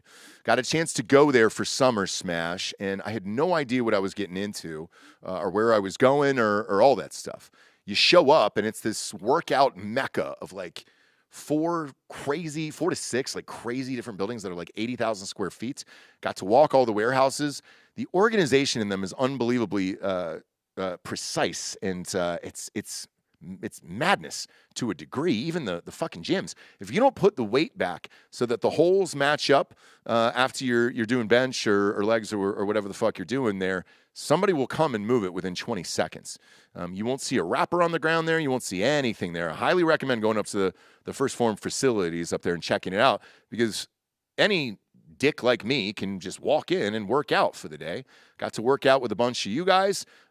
Shit, that's how I met Christian, who was on the show, who's, I believe he just completed that marathon quest. 7 different marathons, 7 different days on all 7 continents. So I want to give him a shout out. He was my spotter when I was benching, just beefing up 225, no bigs. But it was there. And, the way he operates as a human being, if you love his podcast, is the exact same way that he operates his company. And he does not miss, man. Andy Frisella does not fucking miss. We genuinely use all these products in real life. Shit, the Optigreams are right here. Take those in the morning, and the Microfactors. Takes the guesswork out of vitamins. Got the big 6 in it: antioxidants, CoQ10s, fruits and veggies, EFAs, probiotics. And it comes in a package. One beautiful little box. 30 packages. Spits it out every day. Takes the guesswork out of vitamins, and then you just order another box the next month. Go to firstform.com/drinking bros today. Check out the rest of their catalog. Even the apparel. Everybody loves their apparel. So do I. I got 140 new styles in there as well, and their energy drinks are all over the nation. Go to firstform.com/drinking bros today. That is First Form spelled with a 1. That is 1 STPHORM. Firstform.com/drinking bros, where, as always, you're going to get free shipping on orders over $100. Next up, got the LA wildfires. I was going to say, we sent Street Gonzo out there as well, and that wildfire doc that is currently on our channel, I believe, has got over like 400,000 views. And Gary, aka Street Gonzo, was able to sneak into the back of an ambulance, get through military checkpoints and police checkpoints and all that stuff, and show us firsthand what was going on during those wildfires. And to this day, it is still unbelievably shocking. Now, this one I can't forget. And the reason why I think this one was different than Camp Mystic is a lot of these could have been preventable. A lot of these neighborhoods and buildings that got burned to the ground in these communities could have been prevented. There was no water in the hydrants. The shit that they were doing as far as budget-wise and where the water was going and the regulations and the bullshit, what was the name of the fish, Bob, that they were trying to protect? Delta smelt. Is that what it was? Yeah, I know all too well about those little fuckers. So what is that exactly, It's an and why did invasive all the species. money go there? It's an invasive species to California that the fucking, eco-liberal lobby wanted to protect, and so they wouldn't let any water reservoir type stuff happen. I personally know a lot about this because my father works in this industry in the government, and he was fighting it for years, being like, hey, guys, you got to let us capture water. You got to let us start having this resource, and they never did anything, and then there was no water in the fire hydrants. Yeah. So here's the true story behind the scenes that I can tell you about this. I was home with my wife. We just put the kids down. Obviously, I lived in Los Angeles for about 15 years. She grew up there in Ojai her entire life. And then I pulled her out of that mess. I'm kidding. It's beautiful up there. But as we were watching this unfold on the news, we knew every single one of these areas. They were all very close to us. And one of them was my very first apartment complex that I lived at in Los Angeles, where one of the fires was up there in the canyons. Go ahead and play this footage from Gary here. And you can kind of understand how bad this truly got, because he was the first one, to my knowledge, to get any shots of the neighborhood houses that had burned to the ground to really tell people how bad this was. Press play. 12, 15 feet away from it. Untouched. Completely fine. The wind and the embers is really just that wild and chaotic and volatile. There's no way to determine where they're going to land. You can't predict that. That's why they're having such a hard time containing this, because the winds keep going back and forth. The Palisades fire started going down the hill and then it went back. This is a good example of how unpredictable Mother Nature is. And then, if you wouldn't mind, there's another clip, Bob, where he also goes into that woman's neighborhood with her. And Zelda, I believe her name was. Zelda, yeah. You can kind of see the aftermath of what happened, because that clip you showed, I'm glad you did, Bob, that was when he first got there. As the days went on, because those guys ended up staying there a couple weeks, as the days went on, you're really able to see the play that clip of that fireman too, real quick. Go back, top with a yellow. He's got a yellow jacket on top right. There you go. This part, our big thing we're doing right now is we're just shutting off all the water. Because if we can get all these little leaks shut off, we can get out there, we can hopefully get some pressure back to the hydrants. The water box is out front, but these things are so old, they don't shut off very well. Some are frozen, so then we're up by the house trying to find it on the house and shut it off. What do you, can you show me what you're talking about? Yeah. Here, Joe, come on. There you go. We found this one it's back here. I mean, look at the devastation. Right here? Yeah, so the handle is burned off, so then I had to keep turning this till it stopped, and then yeah. And you guys are doing this from house to house? Yeah, we're assigned certain streets, so we're going around the streets that we're assigned to look after. So what's the most challenging thing you guys are dealing with right now? There's been 3-story houses where they've pancake collapsed, so we kind of have to sit on the floor when we're going through so we don't fall in. There's a house back there, and the whole I might not want to stay there. The whole basement's flooded. I'll show you a picture of it. And then also we have unstable these chimneys and stuff, so we have to watch out for stuff like that. There's also low power lines. If you look that way, there's a low power line going across the road. Oh shit! I think it was down this road. The thing is, they told us most of the power shut off, but they can't guarantee all of it is. Dude. Joe, I just stepped right through a fucking nail. For the most part, our big thing we're doing. Okay, and then find the clip of Zelda here, and I'll kind of go through the backstory of this. So my wife and I were watching it on the local news, and we ended up going to YouTube to find our local news station up there, KTLA, which we watched all the time when we were living together in Los Angeles. And it was about 9:45. I called Gary and Joel. They were at the studio here, and I said, "Hey guys, this is just the beginning of this." And I go, "I think you got to get out there." Now, I knew what was going on. I had done a film up in Santa Clarita, which is where they shoot Deadwood and SEAL Team and all that other stuff when you need a rugged mountain location. And for every film we did, we had to hire, a retired, is it a sergeant? Is that what they call him? Forgive me. Fire captain? Probably fire captain. I have no idea, to be honest. I don't either, and I apologize to all the firefighters out there. But we had to hire like a retired captain, I think it was. And it was this old man. He would sit with us on set, and then we had to have this like either 2,000, 4,000, or 6,000 pound water truck, depending upon what we were doing. And the location that we were shooting at during a wildfire, maybe 5 to 7 years ago, somewhere in that neighborhood, had burned to the ground. Now, having filmed there, I know that water tank was sitting there, and I go, "What the fuck happened? Why didn't you open up the water tank before the entire location burned to the ground?" There was no water in it. No water in it whatsoever. So when I heard this story and when I was watching it unfold over the news, I knew more than likely there was no water in these hydrants whatsoever. And it was all a ruse. We all got charged for it, and it was very, very, very expensive. So not only for production, but for life itself. If you remember Tom Selleck, famously, around 10 years ago, at his property, and obviously Tom Selleck's Tom Selleck, best mustache of all time, one of the finest American actors we have here in this country, had a big house, was watering his yard. There you go, if you want to pull that up there. And he got fined $100,000 a month for watering his yard. Now, here's his house. And he said, "Look, I'm fucking Tom Selleck, for Christ's sakes. I worked my ass off to be rich. I also worked my ass off to have a nice yard.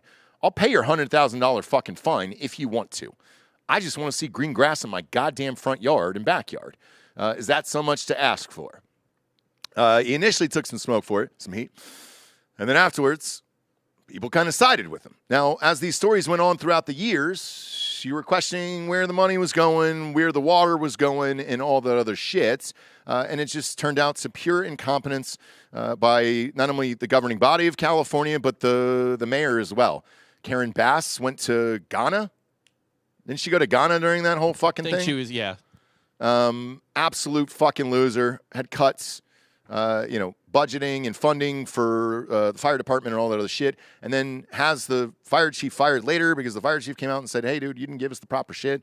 You knew these goddamn things were empty. We told you."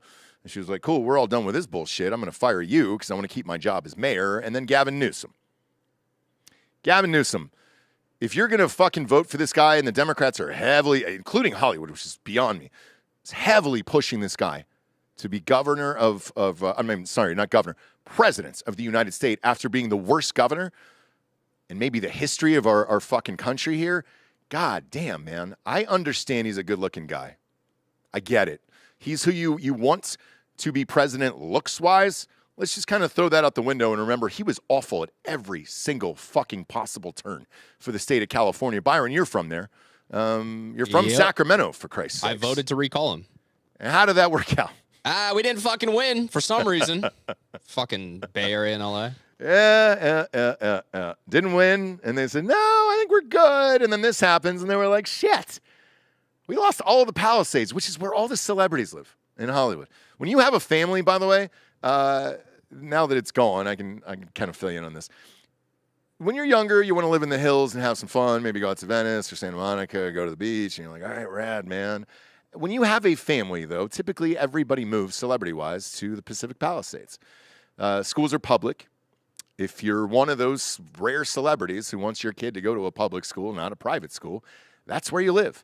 Great schools. That is the one section of Los Angeles where they have actual great public schools. All of them that got burned to the ground. High school, middle school, and elementary school in that area, along with entire neighborhoods.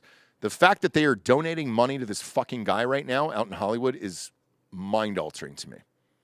I mean, you talk about Trump derangement syndrome. Anyone but this guy. Funnel your money into somewhere else, for Christ's sakes. Gretchen Whitmer or somebody. Just look at your own backyard that literally got burned down to the ground and start focusing your energy on another candidate, any other candidate except for this fucking guy. I don't understand, but this one, this is the difference between this and Camp Mystic, in my opinion, was not completely preventable, but I would say you could have probably shut this off at like 30%. Just having lived there and gone through a ton of wildfires and all that other stuff. Is California dry? Yes. Is there no rain there? Yes. All of those things are true, but what was the shrubs thing they had, Byron? That was Jesus Christ, man. Shrubs. Well, you couldn't burn them or do controlled burns to get rid of they that. outlawed controlled burns because they were worried that would start wildfires. But the fire science of that is that's how you stop wildfires. But yeah, no, they did a lot to cut the budget of the wildlife forestry department and just, the people who are actually taking care of stuff. And it's California. It's going to burn every year, no matter what. That's just what happens. I mean, I grew up there. We always had smoke in the sky. Yep. The Paradise Fires.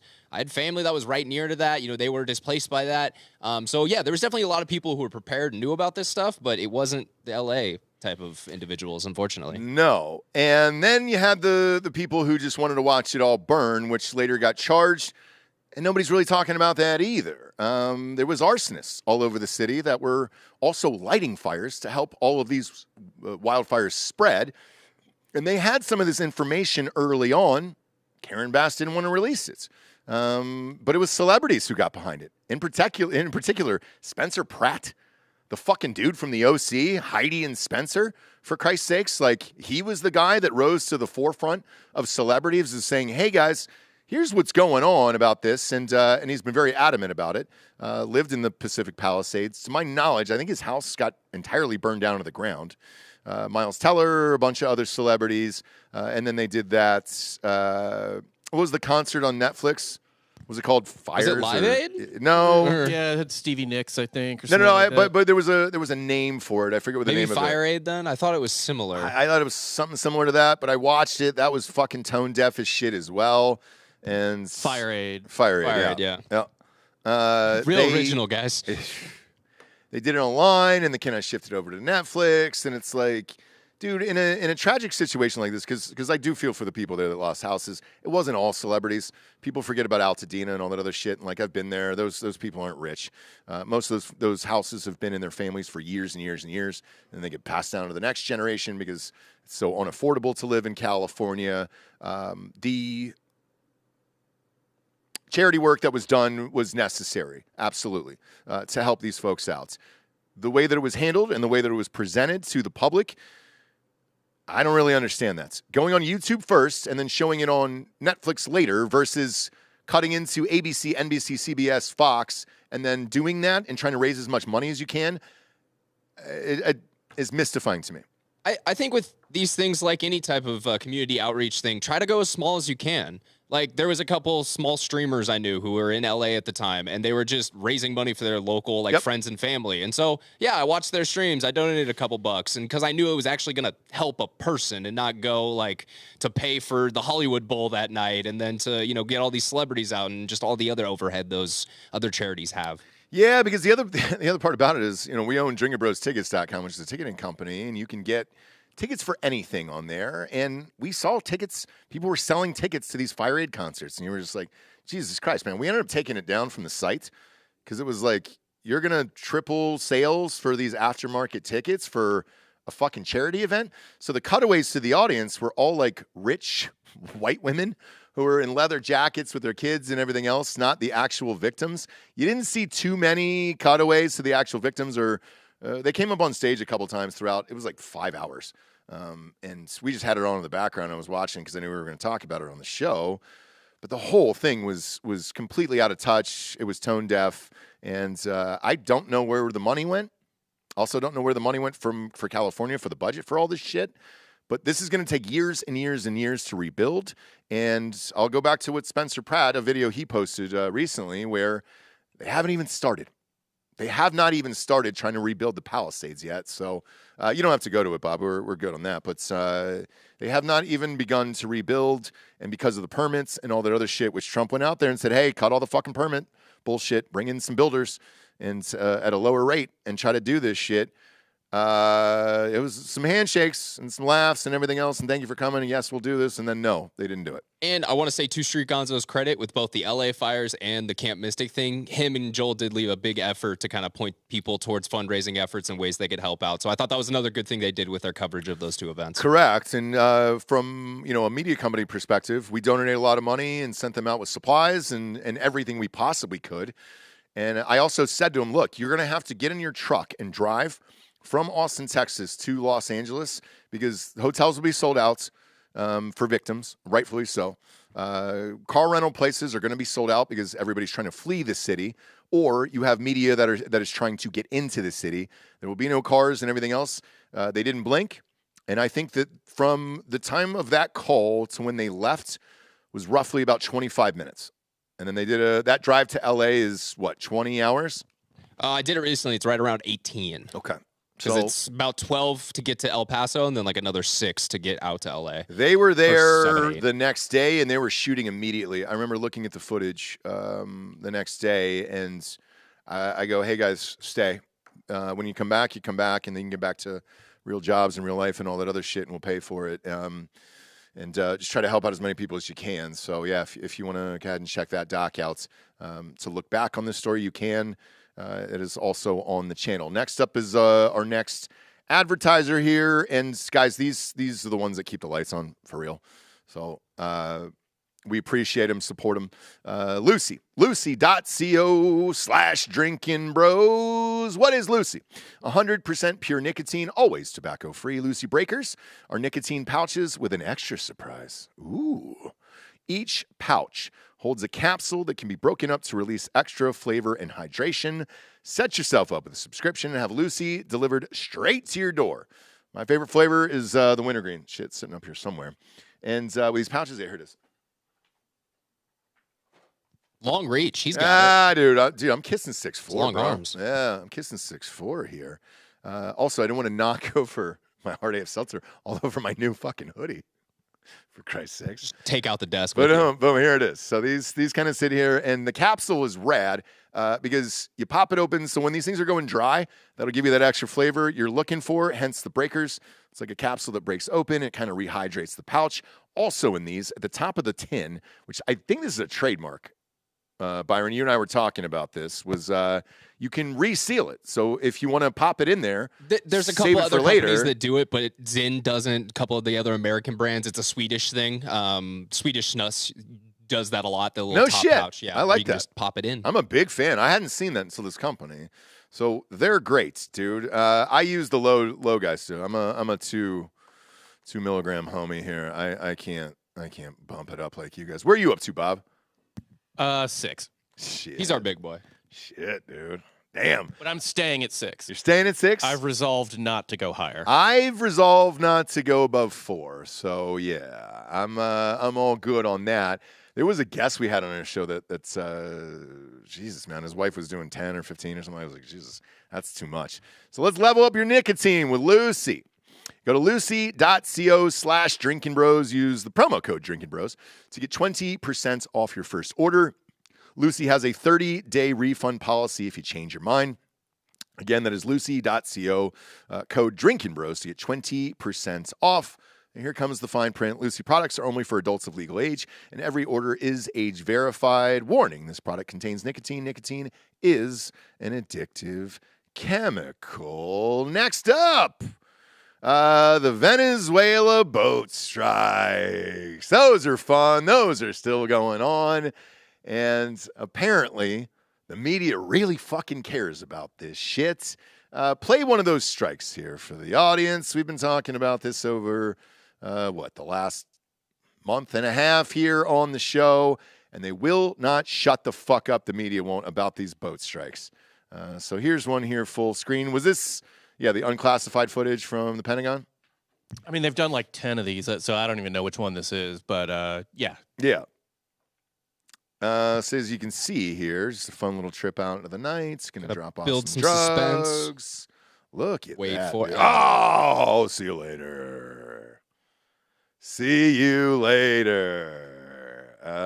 But with this, the media has gone completely fucking out of control with this stupid shit here. It's a bad look all the way around. I don't know why the left cares about whether or not we blow up drug dealers. NPR is still on the chopping block and PBS for being defunded, which I think they should be.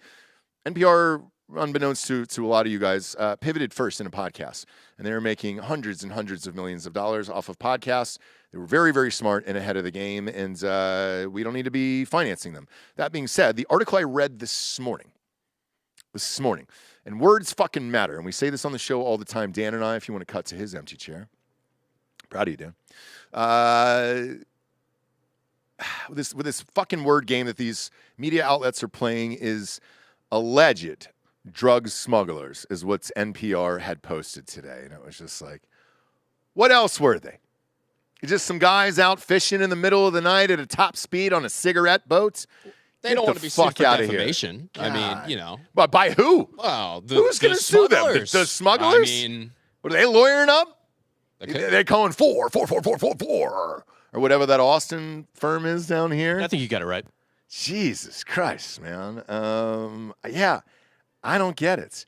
And now they're trying to say the two guys, there was 2 survivors and the boat blew up, and then they went back and fired another bomb to kill those guys. Great. One of the guys had literally gripped one of the bags of drugs, which really wish they would have saved that one. That's the only thing. That's the only thing that bums me about this entire story is what if there was good coke on the boat? Now, if you want to have that debate on Capitol Hill, I'm fine to have it. I really want to know if the cocaine was any good. Could that have been saved? I don't care about the people or the boat, but I do care about that, and could that have been saved? But yeah, they're calling, Senate hearings and all that other shit, and all of this is still going on, and I don't know why you care. I don't know why this is the hill you want to fucking die on, of whether or not we're blowing up drug dealers. Now, certain outlets like ABC News and CBS and those guys are saying, we don't know if there was fentanyl on the boats. Guess what? I don't care either way. I don't give a shit. Why take the risk? And then what are we supposed to do? Send down our Coast Guard or whoever the fuck would cover that? Yeah, it would be Coast Guard. Yeah, right? I have a buddy who used to do drug interdiction with the Coast Guard. Down there, that far south? Okay. Yeah, he was based out of California. They would go kind of into the American waters, international waters. But yeah, they were looking for these guys. So what would you do there? Stop the boat and say, excuse me, fine sirs, you fine young gentlemen. Would you mind if I just check the boats here with one of those fentanyl strips to make sure you guys are just delivering clean shit to maybe another country and not the United States? Would that be the preference?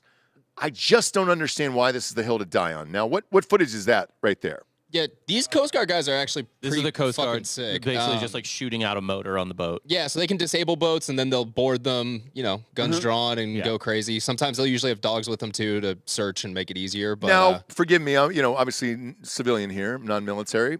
Is this what they're asking that they would prefer?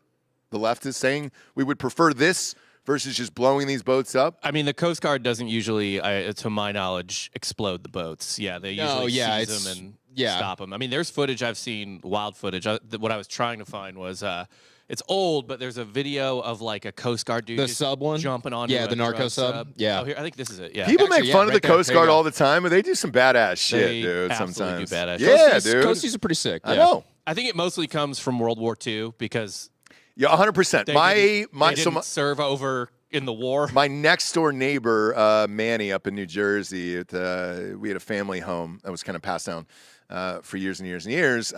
He was in the Coast Guard for, I want to say almost close to 50 years.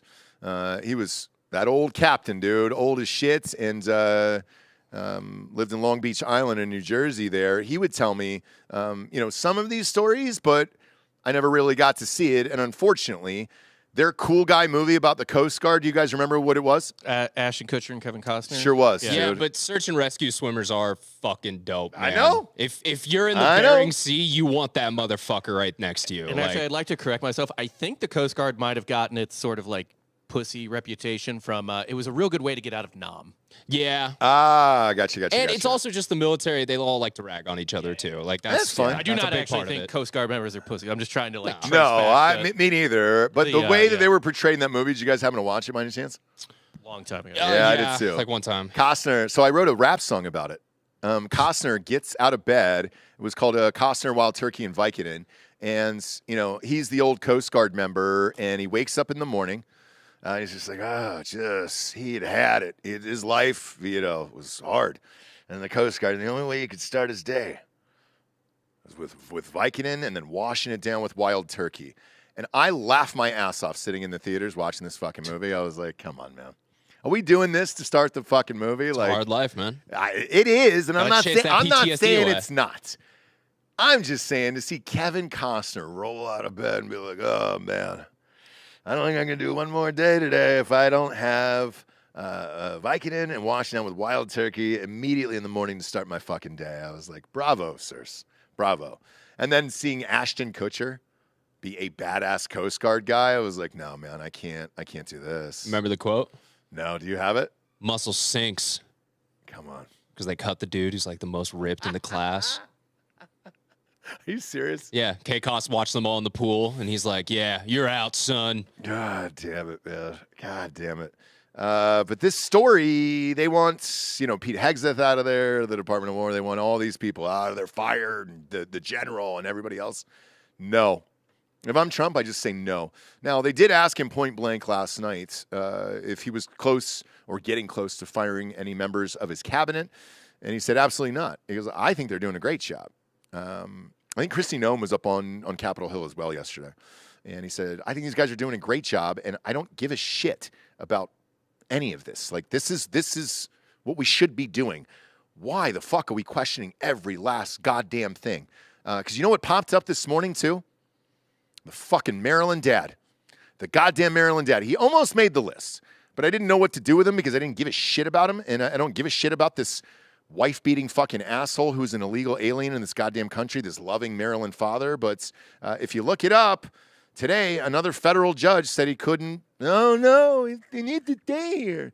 Gotta have a fair trial. We can't just send him back. Why? Get this fucking guy out of the country. How much is this guy? And I shouldn't know his fucking name. It's like Alberto Garcia. I shouldn't know this fucking guy's name at all. How much money have we spent on one fucking dude? Just one guy, deporting him back to his real goddamn country because he was not an American citizen. Still is not an American citizen. And we're still spending money on this fucking guy to make sure that he gets a fair trial before he gets deported? What's the fair trial? Were you here legally or not? Do you have a birth certificate? If the answer's no, you're fucking out of here. But yeah, Bob, pop that up. A federal judge just did this morning with that fucking dude. And he's trending #1 on Twitter when I woke up this morning. I was like, God damn, over the Michigan story? We had a fucking coach that almost killed himself and a few other people. That rocks. But no, we're still talking about Alberto Garcia, whatever the fuck his name is, the loving Maryland father who beat the shit out of his fucking girlfriend. So I don't really get it, man. Pop it up. What did the federal judge say? Federal judge barred the Trump administration from rearresting him. This is kind of a partisan one here. Let me look at Judge Zinnis grants the writ of habeas corpus and orders the government shall release Abrego Garcia from ICE custody immediately. I think saw something else. Zinnis finds that Abrego Garcia was never ordered deported in 2019. She notes that ever since this saga began, all the way back in March, the government has never been able to produce evidence that the immigration judge had issued a removal order. We've already shown those. We've shown all of those documents, the paperwork, everywhere else. Is that him speaking right now? Because that was the picture I saw earlier. Yes. Play it if it is. Let's see what this loving Maryland father's got to say. Is he out there? Ahora estoy aquí de pie frente a ustedes. Where the SAP button at? La lucha seguirá. Yo seguiré de pie. Sounds exactly like an American citizen. I'm going to grab a hard AF seltzer out of the fridge. So I barely passed Spanish 1 in high school, so I don't know what he's saying, unfortunately. I stand here today with my head held up high, and I will continue to fight and stand firm against all of the injustices this government has done upon me. He has to have a fucking translator? Is that what I saw? He did at the end, yeah. Okay. I just grabbed a fucking... I didn't know we were going this long today. Who gives a shit? Let's party, dude. I grabbed another one. But, yeah, dude, as I'm watching this bullshit, motherfucker doesn't even speak English. And it's like, oh, the Americans... The born American citizen, allegedly, according to them, is, oh, man, yeah, he needs a fucking translator. Get this guy the fuck out of the country. Stop spending money on this jackass. Between this story and the Venezuelan boat story, again, it's the weirdest hill to die on in the world of, do you not understand this is what we voted for? And the borders, shit, in Mexico are pretty much shut the fuck down, dude. All my Border Patrol friends are like, not one single fucking person is crossing this goddamn thing under Trump. But yet they're out there spending money on this fucking guy saying, yeah, we got the loving Maryland dad back who can't speak a lick of fucking English. Not one goddamn lick. And Byron, the fact that you haven't played that song today is just nuts after everything that I've done. Yeah! You brothers for the what on? And a Maryland father! Padre! Mis abuelos! ¡Ay, ay, ay, ay, ay, ay! ¡Las cucarachas! ¡Ay, Dios mío! Oh. But with these two stories and the illegals, like, yeah, one of the biggest stories of 2025, and fuck right off with both of them, to be honest with you. You can lump them in together. Yes, illegal immigration was fucking killing our country. That was one of the top issues on the exit polls leaving in November last year when Trump got elected. He's done an excellent job at that. And the whole fucking agency across the board. Tom Homan, all those guys. Even the dog killer, Kristi Noem, for Christ's sakes. I don't give a shit that they call her Ice Barbie or whatever. The fact that she's attractive showing up in fucking gear and grabbing press towards this is really all you need. There's a big psychological factor to this. And you take those boats that are getting blown up, if you think that's not part of the psychology of releasing these intentionally to the world, letting them know, just putting the fear of God into them, if you get on one of these fucking boats of fentanyl, we will blow you back to your goddamn country or whatever God you believe in, you're wrong. Like, it helps. And it's certainly a deterrent to get into this country. And I voted for all of this. I like all of it, but you're going to die on the fucking Maryland dad, huh? Now, forgive me, guys. I've been in Maryland a long time. Do they all speak Spanish? And only Spanish? I believe so, yeah. It's, from what I knew, it was a little more that. But really? Maybe I'm wrong. Okay. A little B more. I only know one person in Maryland. It's Craig Gillespie. That's kind of it, I think. I think that's all I know there. But yeah, maybe they all speak Spanish. Craig doesn't. I'll tell you that. Went to his wedding. Might have to learn. Yeah, almost fucking died of pneumonia. And yeah, none of his family was speaking Spanish. So maybe they're the one. Maybe they're the immigrants, for Christ's sakes, because they were white and speaking English. Who knows? Next up, top story of the year here is the government shutdown. The longest shutdown in government history occurred this year. And what was it all for? Absolutely nothing. Say it again. Oh, nothing. Nothing happened with this, and just exactly like we predicted, this kicking the can down the road situation got kicked down till January, and now there is going to be a worse shutdown and a worse showdown, in my opinion. That is one of my biggest predictions for 2026.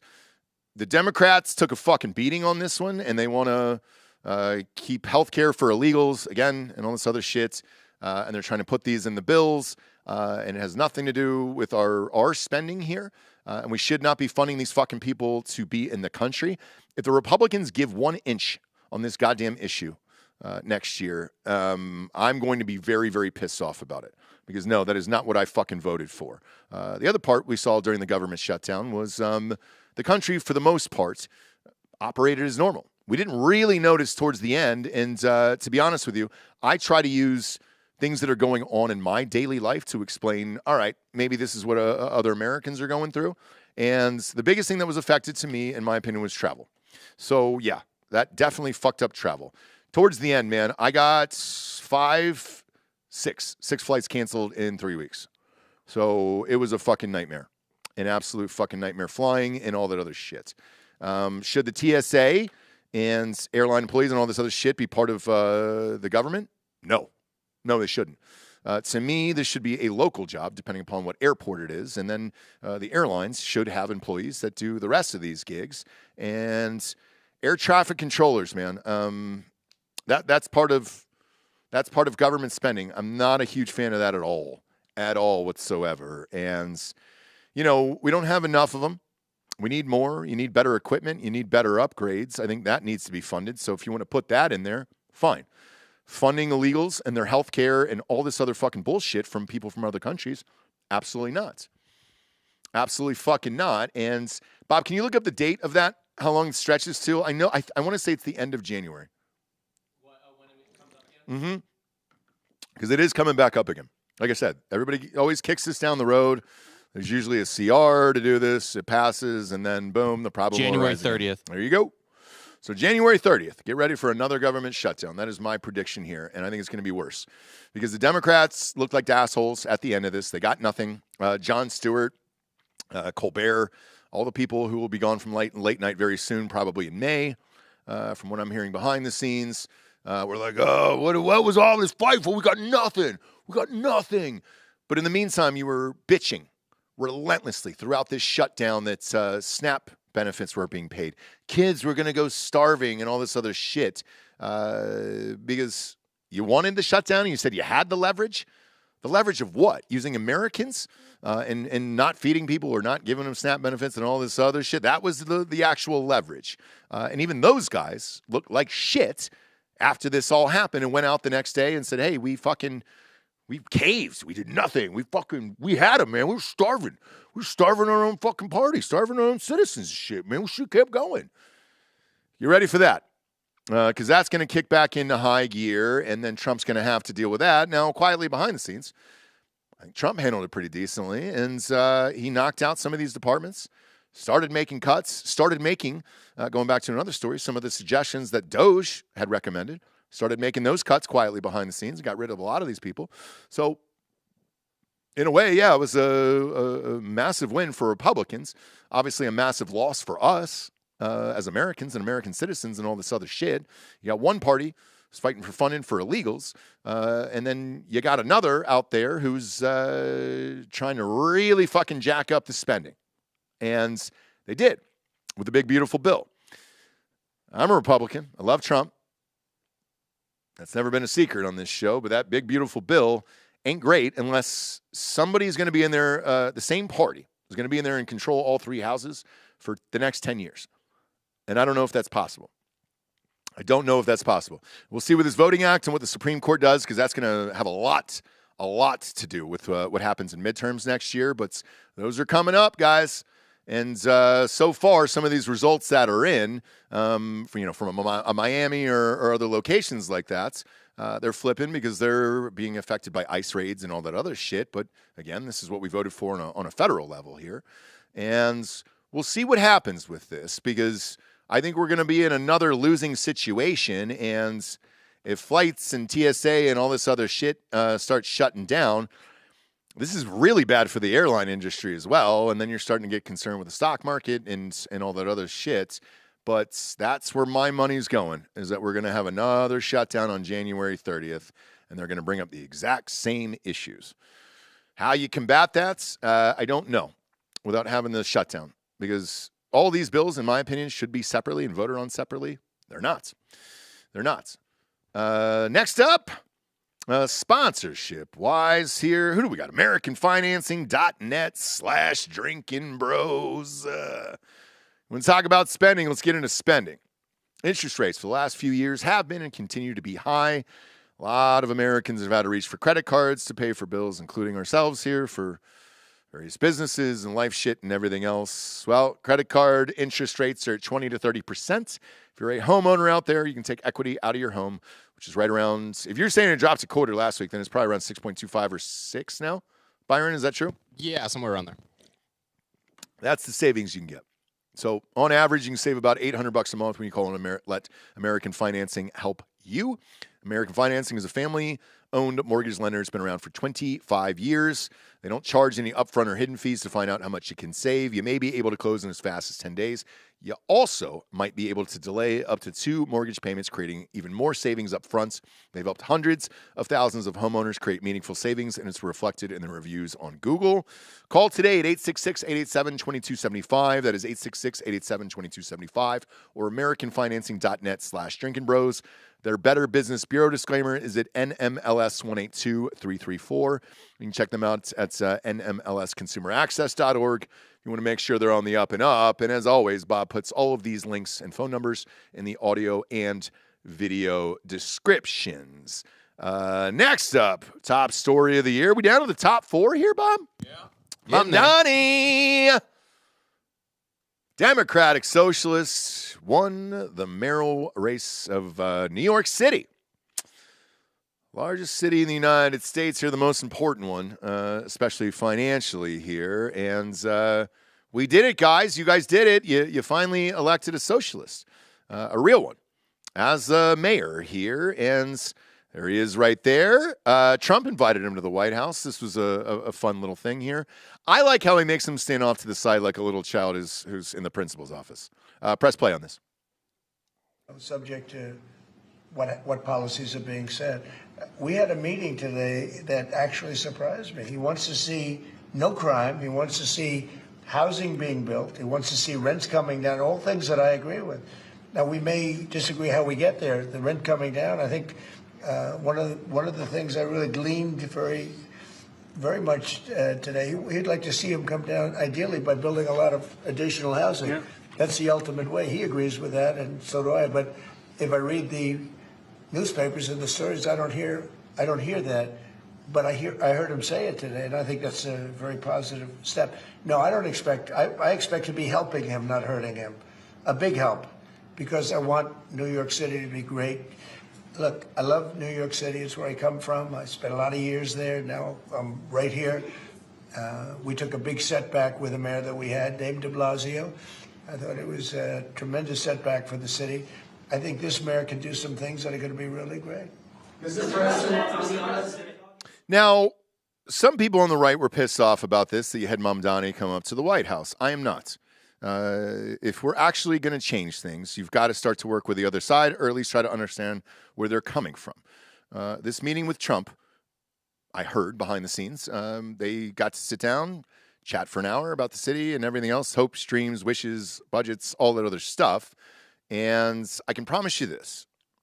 If he starts pulling the hardcore socialist bullshit, Trump will pull the funding that is coming in federally to New York City. Now, as someone who's lived there for a couple times throughout his life, I'm not fucking amped about this. I find it very interesting, and I'm glad you played this particular clip, Bob, that he's been suspiciously quiet, Mamdani, ever since this meeting. He's about to take office here in January, took a shit ton of heat, as well he should have, for asking for money immediately, 48 hours after he was elected, to help pay for some of the shit involving the transition afterwards and the interview process and blah, blah, blah. Bullshit. That's craziness, and that's exactly what socialism is. There is no way to pay for any of this shit. Now, the governor, Kathy Hochul, has already shut some of his bullshit down, saying, hey, man, that free bus fucking pipe dream is not going to happen, bro. This free transit thing is not going to fucking happen. For those of you who haven't been in New York City or have no desire to go there, I understand that as well. Driving into that city, you're looking at a huge tax in and out of that goddamn thing if you're going through the tunnels and the BQE and everywhere else from, let's call it Jersey and the surrounding areas, Pennsylvania, and all that other shit. To make that free ain't going to happen, dude. That's bringing in too much money. To make the subways free ain't going to happen. That's bringing in too much fucking money. That's needed in the city of New York, especially due to crime, the cost of housing, and all that other shit. A lot of these places are getting robbed. A lot of the mom and pop restaurants are going out of business. And yeah, man, they just renewed, I think, a month and a half ago. It was, I want to say the day before he won the election, they renewed the 10,000 National Guards that have to police the fucking subway still. And that was Kathy Hochul, and then she endorsed him the next day after that, which is bizarre to me. So we're going to have one full year of 10,000 National Guard members that are serving inside the subways. Bob, can you pull up the picture of them sleeping down there? Because I think they have to essentially live. Like the National Guard sleeping? Yeah. I think they have to sleep on the ground down there, like in between shifts or when they're waiting to go to the next location.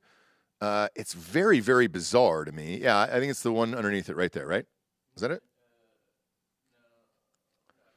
Or is that just fucking hobos sleeping down there? But I remember we showed the picture of it a while back of them sleeping and getting ready to protect the subways. Yes, it absolutely needs it. Crime has gotten out of control. There you go, right there. Pop that up on screen.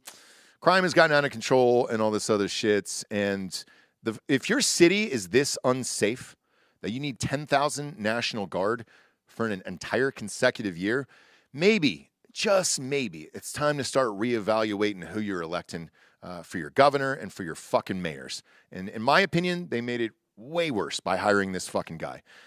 Because, again, one of two things is going to happen. He's been suspiciously silent. One is he's going to listen to fucking Trump and actually take some fucking notes from a guy who's lived there for, 50, 60 years, for Christ's sakes, and pretty much ran that goddamn town. And I can say that I haven't lived there. There's a fucking Trump tower, it feels like every, 2, 3 square blocks or a hotel or something with Trump on it. Nobody knows that city better than him. And shit, if he would have lost for presidency, probably would have been a great mayor for New York. He would have cleaned that fucking place up overnight. Trying to clean up America is an even bigger gig, and God bless him for doing it. But Jesus, man, stop electing these fucking people. If this is what your city has come to, something is clearly wrong, and it's simply in the policies that these guys are enacting. And I've said this before, and I'll say it again. It doesn't matter if it's a Republican or a Democrat who's running that city. Lived there 2 different times. Giuliani, Republican. Bloomberg, Democrat. Both times. City was crime-free, it was doing well, and you didn't have this bullshit of stealing or National Guard or anything else.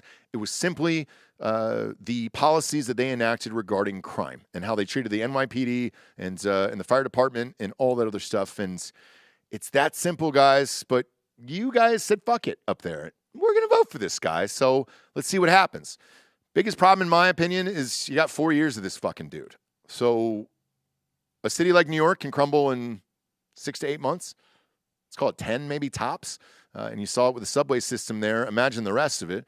And then you also saw it with Mayor Eric Adams, who was the previous mayor there that got thrown the fuck out of there. When you sent, 50,000 migrants up there, the whole fucking city shut down. They ran out of funding within a month. Good fucking luck, homie. And good luck to the people in New York who voted for this shit. Enjoy it, because it's only going to get worse. Next up, top story of the year, the Epstein Files. Jesus Christ, man. All right, full disclosure on this. Me personally, I get tired of talking about this shit all year, but it doesn't fucking end, including today. This latest dump that I was talking about at the top of the show, allegedly, Bob, there is 95,000 photos, and who are the new ones today that they dropped here? You can go ahead and put those on screen. Some of them. I'll try to find all of them. Why is that girl's face blocked out? Because she's not associated, I guess, with, I don't know. Or she's a victim. Oh, gotcha. Okay. Yeah, but this is Epstein with Woody Allen. This was happening right before we went on air today, so. Yeah, this happened this morning. Yeah, I got to see some of these. So there's him with Woody Allen. Huge shock there. Trump and the girls. This photo makes me laugh, and I'll tell you why. Do we not forget that he was head of the Miss America pageants for 20 years? There is 9,000 photos with Trump and fucking women everywhere. I don't have context on this. I don't know what it is, but it does make me laugh because, look, you want to find some bad pictures of Trump? Pull up those pageants from back in the day where he's just surrounded by 50 of the hottest women from all over the world. And I think, didn't he have, because he had Miss America, and I think he had Miss World as well. So no, he had Miss USA. Miss USA? And Miss Universe or something like that. That's what I'm talking about, Universe, yeah. Well, there's Miss Universe, there's Miss America, and there's Miss USA. And I think Miss USA feeds into Miss Universe. Miss America does not have, go up higher, I think. Now, Bob, I'm not an expert on this. Never have been, never claimed to be on this show, but one would imagine whenever the fucking title of Miss USA, America, Universe, World, whatever it is, they're probably all really fucking hot, right? Yeah. I remember the girl who won from Ohio. She actually went to Ohio State. She was roommates with my ex-girlfriend in college. Attractive. She was very attractive. So, yeah, that's not a big shock to me. What's this? Epstein and Steve Bannon. Is anybody surprised by this? Raise your hand if you're surprised. For the audio listeners, guess what? None of us raised our hands here. Steve Bannon was working on a documentary with Epstein before this, and it was going to be a public rehab of his image or saying what he did or whatever. I know this. There's, I think, roughly what I heard. Allegedly, there's 19 hours of footage of him interviewing Epstein about his life, about getting arrested and some other shit that we still haven't seen. I don't know where the fuck that is. I know Bannon's got it. And after whoever's watched that Diddy doc, I just finished it. It is fucking fantastic, and I highly recommend watching it. You're going to tell me that Netflix couldn't turn that 19 hours into a fucking banger of a series there? Steve Bannon wanted to be rich overnight. He could sell that footage and really fucking do it, but he hasn't. What are these, Trump condoms? It says, I'm huge. Yeah, these are Trump condoms on somewhere that Epstein owned. I don't know. Right. Again, no context in this. And truthfully, Bob, I want to commend you. If you didn't pull up all that art shit that was going on, I don't think I would have known that. Because the only one we saw was Clinton wearing the Monica Lewinsky dress. And, I didn't know he had made a Bush one with 9/11 and some other crazy shit on all these other places. So, yeah, context is everything. The painting is a red herring. Right. The context is everything in these, and that's what I wish we had. Dumping all the photos, I have no idea what the fuck this is. Now, none of these, this is President Clinton, this is from today, none of these faces are blocked out, so are any of these people doing anything wrong in this photo? No idea. Well, probably Ghislaine and Jeffrey, but... he was a financier, Bob. I'm kidding. A fucking awful person, and so is she. But so are all these fucking people, and yeah. They were in the fucking wedding, for Christ's sake, so I'm not real shocked about that. Was there anybody in this first dump that was released that was shocking at all? Not that I saw. Alan Dershowitz was in one of them that I saw earlier this morning. If you go to Drudge Report, they had some of them up there. Yeah, go to Drudge Report right now. And, of course, classic Drudge. It says Sicko Snaps in red. Click that link and it'll show you some of them there if you want to pop those up on screen. God damn it. It's the Sun. You're gonna get ads too. Horrible website. While you're looking for it though, I'll tell the audience this. Here's the photos they put up. Okay, but real quick here, as far as ads, some people on Spotify were like, hey, there's like 19 ads on there. I was like, I'm assuming Spotify probably wants you to pay for premium. That's why they're there. We don't put those in. So just know that. We have nothing to do with it. But I'm sure they want you to, same with YouTube. We don't see that. We don't see that goddamn money, for Christ's sake. So it's like, yeah, I'm sure they're trying to get you to pay for premium on both those fucking They also things. play an ad after like every other song if you don't have premium for music. Do they really? Yeah, it's gotten bad. Just buy Spotify Premium. I know. Great. I know. use it every day. Look, I've had premium for years, so it's not I don't see it. So apologies. All right, who's this? Trump and who's this lady guffawing over him? Epstein, and I don't know who the chick is.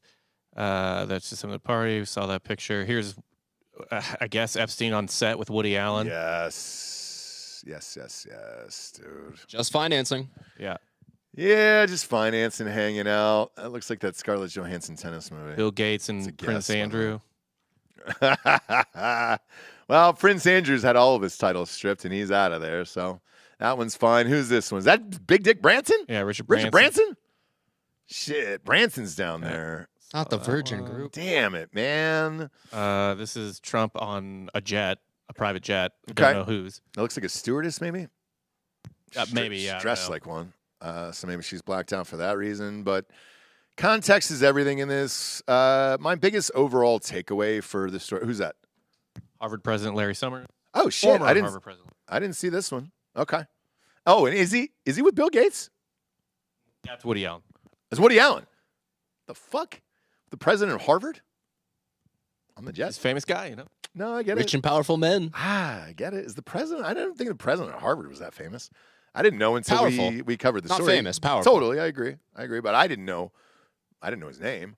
Who we got in this next one? Is that Steve Bannon? That's Bannon. Yeah. Bannon Took a little spent selfie together. Bannon spent months and months and months and months and months with him. And let's face it. You think Steve Bannon gets pussy? Probably not. He was probably amped to hang out down there. I don't know Steve Bannon in real life. Never had him on the show or anything, but God, he's not a good-looking man. You know, if somebody's saying, "Hey, we can give you some women. You want to shoot this documentary for me?" I'm sure Bannon was all in, dude. For Christ's sakes, love to see it though. Pop it, give it to Netflix. Let them chop it up. What they did with that Diddy doc was phenomenal. So I'm sure they could do something spectacular with this.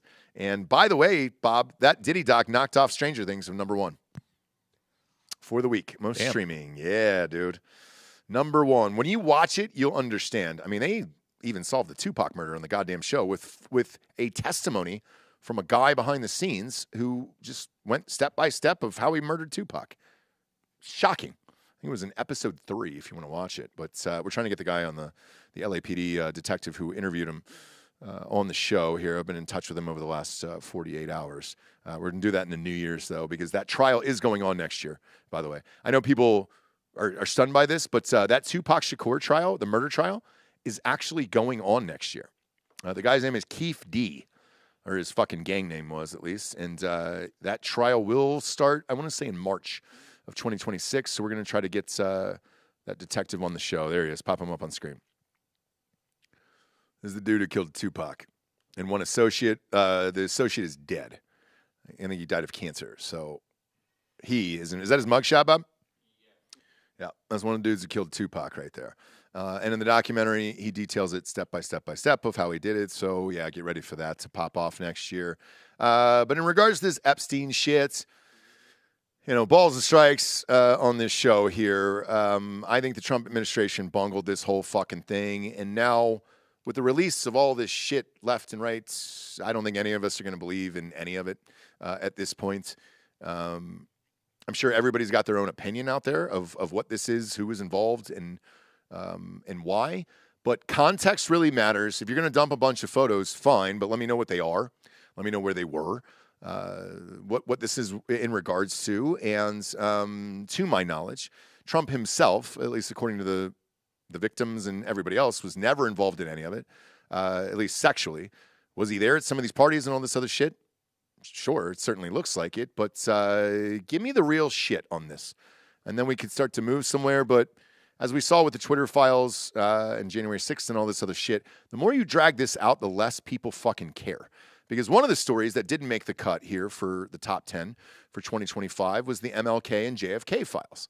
And I think it's because when we finally got them and I read them, and I read the Epstein, jail cell emails and all that other shit, the JFK thing was everything we thought. They gave a couple of the guys' names, their actual names from the CIA who were involved in this on our side. And it's what we thought it was. So we kind of just moved on less than 24 hours later.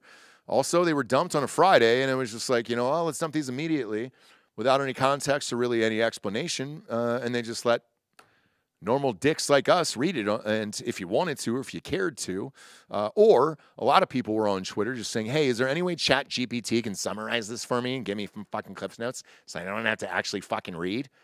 Yeah, they did that too. So if you want to check out those Cliff Notes, feel free, but they didn't really gain any traction because it's kind of what we figured with JFK and MLK. Our own government killed those guys. Sorry, that's what I always thought. So yeah, I read them.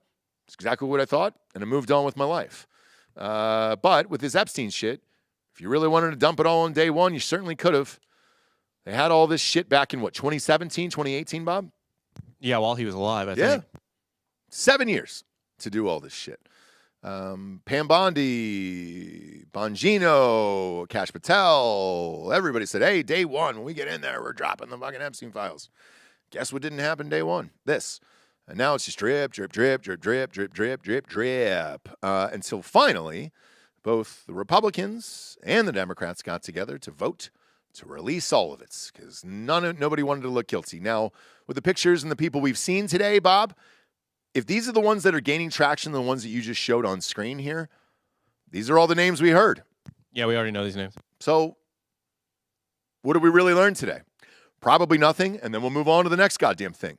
Unless you're going to give us videos and footage and then start charging people with actual crimes or rape or any of that other shit, I don't know. I don't know what else to do in regards to this story, and it's already been bungled to the point where I think everybody's going to have their own different opinion on this, on each side of the aisle, what it means, what it doesn't mean, and all of it has been used for politics.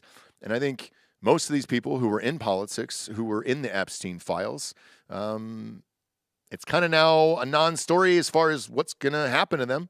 Nothing is going to happen to them or any of these fucking people. Ghislaine or Ghislaine, however the fuck you pronounce it, some minimum security prison down here in Texas. Nothing's going to happen, guys, at all. Surprised she's still alive, but that's about the only surprise that I have left in this case. You guys?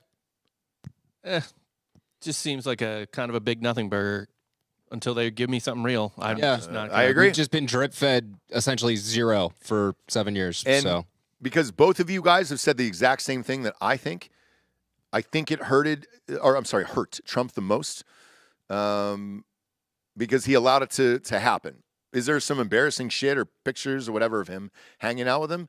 Sure, but you could have gotten ahead of this by just dropping it on day one, saying, hey, dude, he was at the same fucking parties and all this other shit. One of the things that I read in one of the files was that Trump was potentially an FBI asset and was helping trying to stop Epstein from doing this bullshit. And if that was the case, great. Like, Jesus Christ, just come out and make a press conference about it, move on, and it doesn't affect your presidency, your legacy, and any of that other shit. That didn't happen. Dan and I talk about this all the time on the show, is the messaging that's coming out of the White House needs to be delivered a little better because the things that he's doing and the policies that he's enacting are helping. And it is. A lot of the shit is what we voted for. Now let's get the messaging correct so that we can all move on and try to believe in his plan and in the vision and everything else in the future of this country. That's all I'd like to see. Speaking of which, that'll be our second biggest story of the year is peace in the Middle East. All right. Nobel Peace Prize was given out. Was Trump one of them? Absolutely not.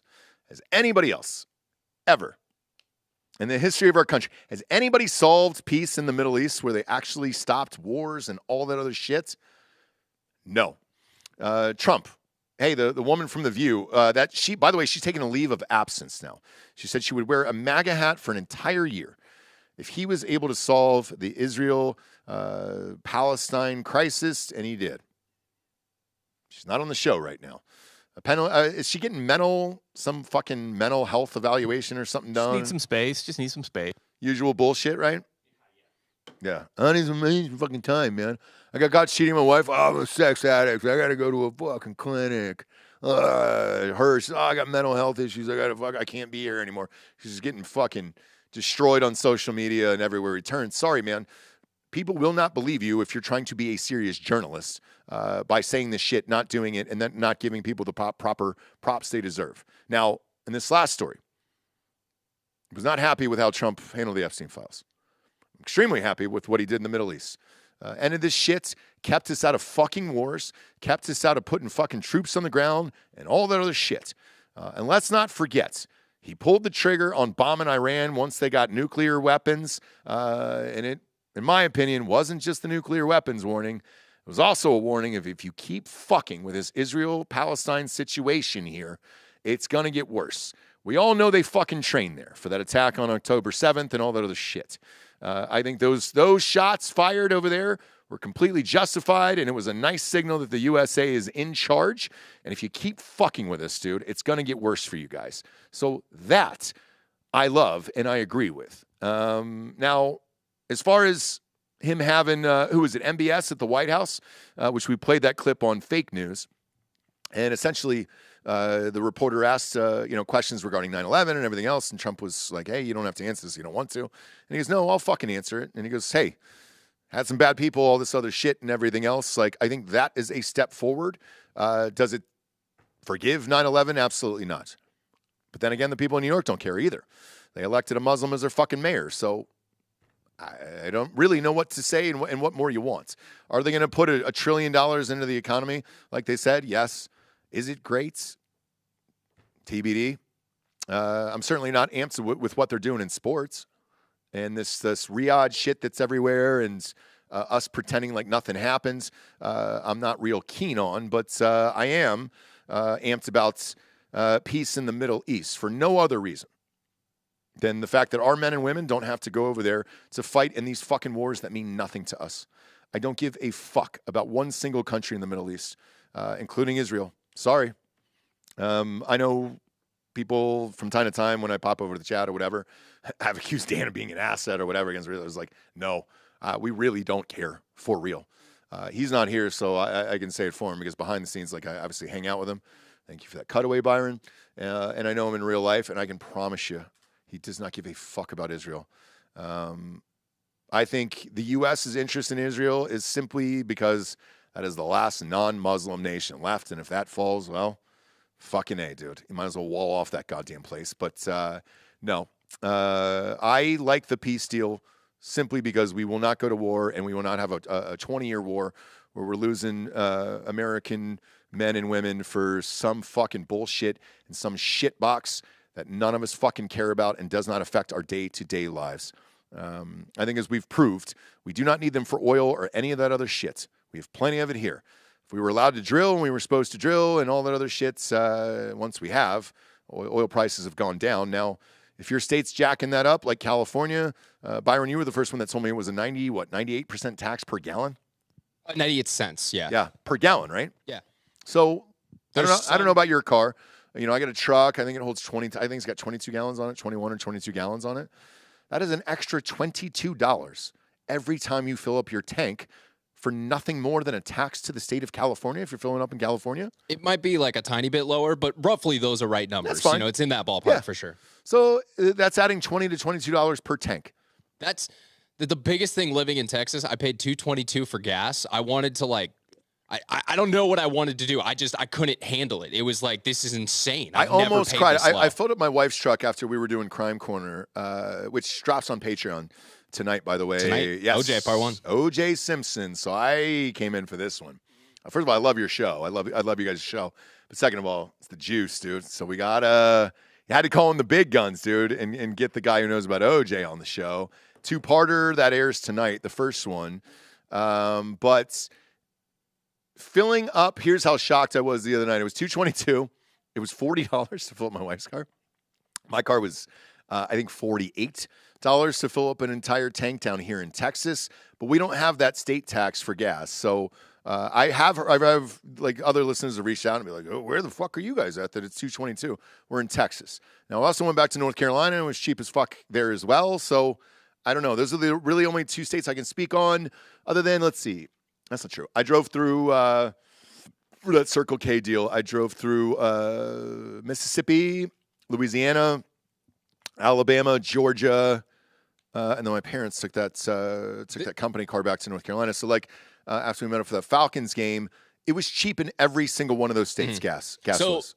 It's on the West Coast mainly because a lot of states buy their gas through California refineries like Oregon, Washington, Nevada. Some of them get it from other places too. But so even though they aren't paying the same amount of taxes, they're still buying it at a higher rate. So it may be $3 there where it's closer to $4 in California. So it's a little cheaper, but they're still buying it from California. So that raises the price. It's not great. It's not great. So if that's your own state, obviously that's your own politics. And I'll go back to what I said about Gavin Newsom and those guys earlier. You voted for it. Sorry. That's what happens. I'm not a big fan of wheelchair, but at least he hasn't jacked up the fucking gas prices. Although the property tax is here through the fucking roof for no reason. So, yeah. But that peace deal was what I was most concerned about. And it was for a selfish reason. For me personally, I just don't. We've had so many fucking people come in. Yesterday, we always let listeners come in and listen to the show. There's a young gentleman who was missing his eye. Lost that in 2010 over there. That 20-year war was bullshit, and it sucked. And I don't want to see it happen again. And for him, Trump, to keep us out of these wars, Ukraine and Russia and now the Middle East and then solve it and everything else, man, he gets zero credit for anything. And this is definitely one that he should because he is saving American lives. Whereas the rest of these fucking neocons have zero problem sending you off for some fucking bullshit war so they can all line their pockets with money, with lives they're not willing to put on the line, including myself. I don't want to go over there. I don't want to do any of this shit. That's why I never served. Also, at my time period, there was nothing going on in the world, which was also nice. You love when nothing's going on in the world. If he can settle up this Russia-Ukraine thing, which, there were some stories that broke this morning that potentially this might get solved in January or perhaps towards the end of the year, great. But like I said to a Twitter, some dickhead on Twitter who's got a huge following over in Europe, he's just like, oh, I don't think the American mind can comprehend how much, we hate Americans over here. I was like, great. As Europeans, I don't think you can comprehend how much we don't give a fuck about Europe and spending money or sending people to die in these fucking endless wars for your dumb bullshit just because you guys are fucking morons over there. So as all your entire continent gets taken over by Muslims, and trust me, it is coming. You're 25 to 50 years away from that being a reality. If you don't stop that shit right now, I don't want to fucking hear it anymore. Number one story of the year, and this is probably shocking to no one, is obviously the assassination of Charlie Kirk. Now, over the course of the last 10 days on this show, so we're on daily, we've talked about Candace Owens and these other fucking people who are trying to make money off this and get clicks off this and all that other shit. I hate it. I absolutely fucking hate it. And I think it was this morning, Byron, that Candace Owens came out and said Erica Kirk is a pageant queen, a dramatic pageant queen or something like that. Like, if you're not done with Candace Owens now, you should be today. Like, we're all done with this fucking bullshit. This was one of the images here right before he was assassinated. We had to go through endless fucking rumors about this of he was wearing a chest plate. Clearly, you can see that he's not in this photo or anything else, nor did he ever do that at any of these fucking events. There's never enough security about this. And, also, we made some merch and gave all the proceeds to TPUSA. When this happened, the Charlie hats and shirts are still available on drinkinbros.com if you want to support, and all the proceeds go to them. We don't see any of that just because, obviously, he was a friend. He was on this show, and he was a great human being behind the scenes. Do I care to exploit his death other than that? No, absolutely not. And the fact that these other fucking people sucks. It absolutely sucks.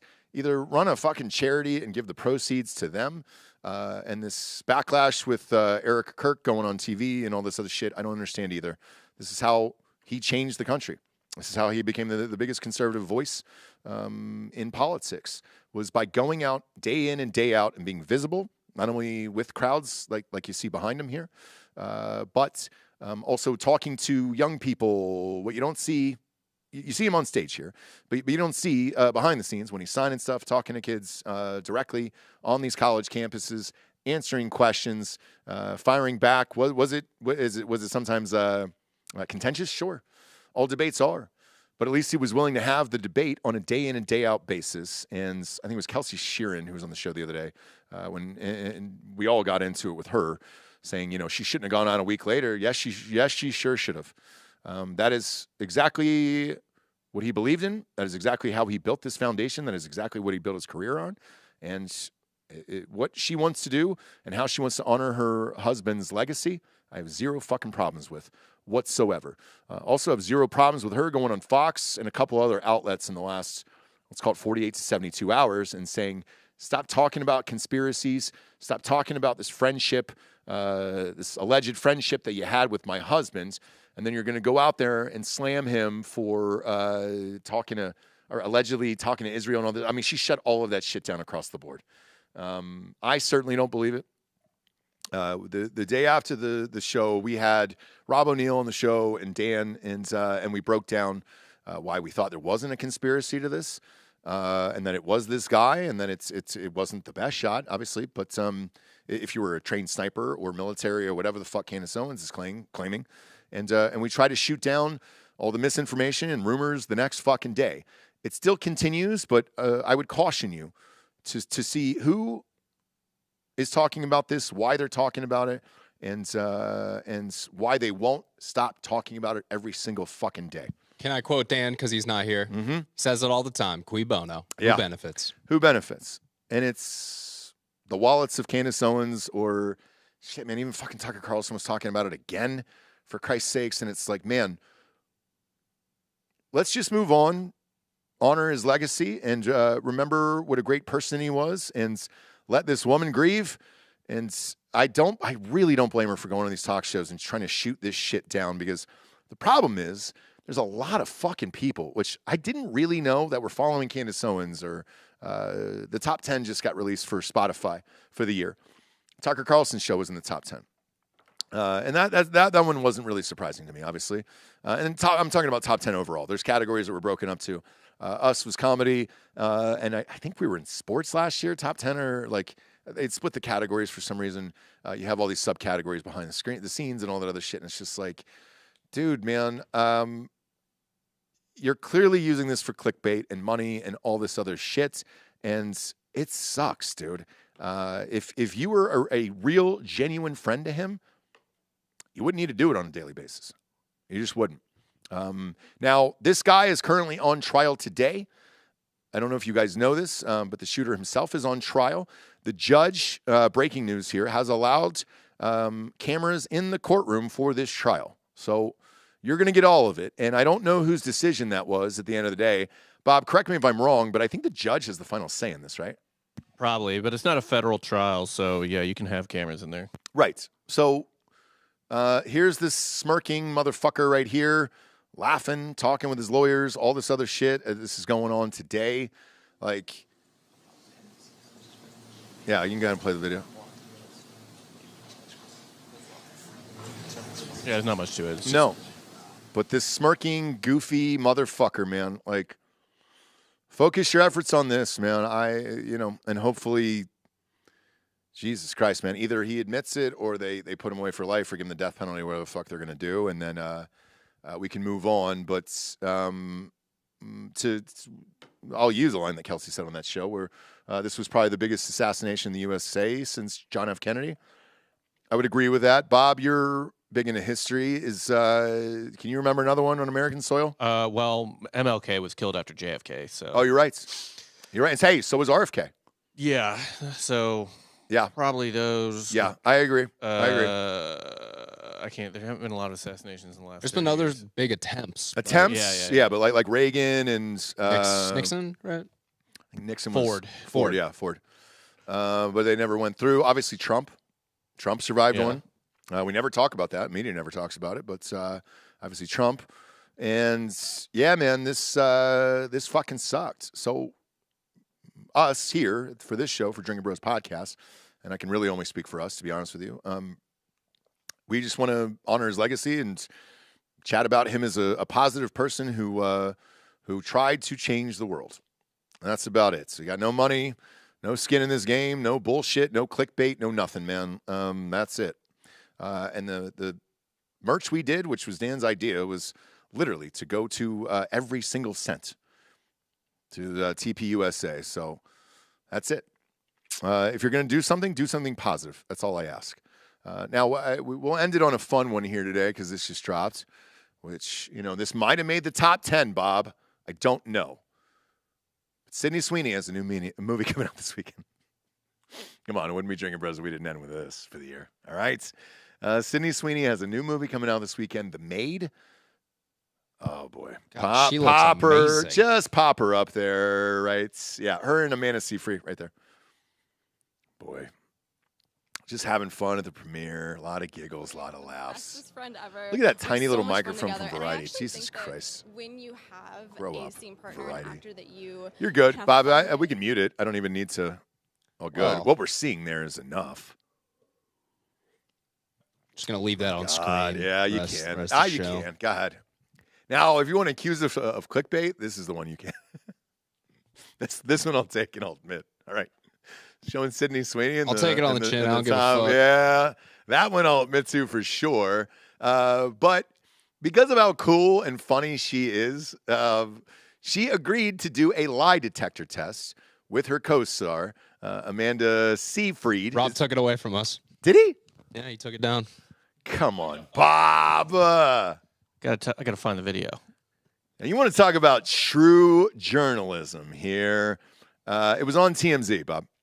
Maybe we'll make like one of these computers just the dedicated. Oh, there it is, that Sydney Vanity Fair one. computer. Just click on that Vanity Fair right there. I think it was Vanity Fair, right? Yeah, I got to scrub it. That was 13 minutes long. So she agreed to do a lie detector test. Hooked up. There she is, right there. I think it's a really great idea to promote a movie. And they asked her the biggest question on everyone's mind. And again, this is real journalism at its finest. Are your tits real, Sydney Sweeney? Are they real? I got to know the answer. The world wants to know, is your tits real? While she was hooked up to a lie detector test. And there you go. Bob, if you can find it, it'd be great. Here we go. Should be in here. Explore Ready? Yep. Something else is playing in the background. Bob, get your shit together. There we go. All right. Get your we go. shit together. There we go.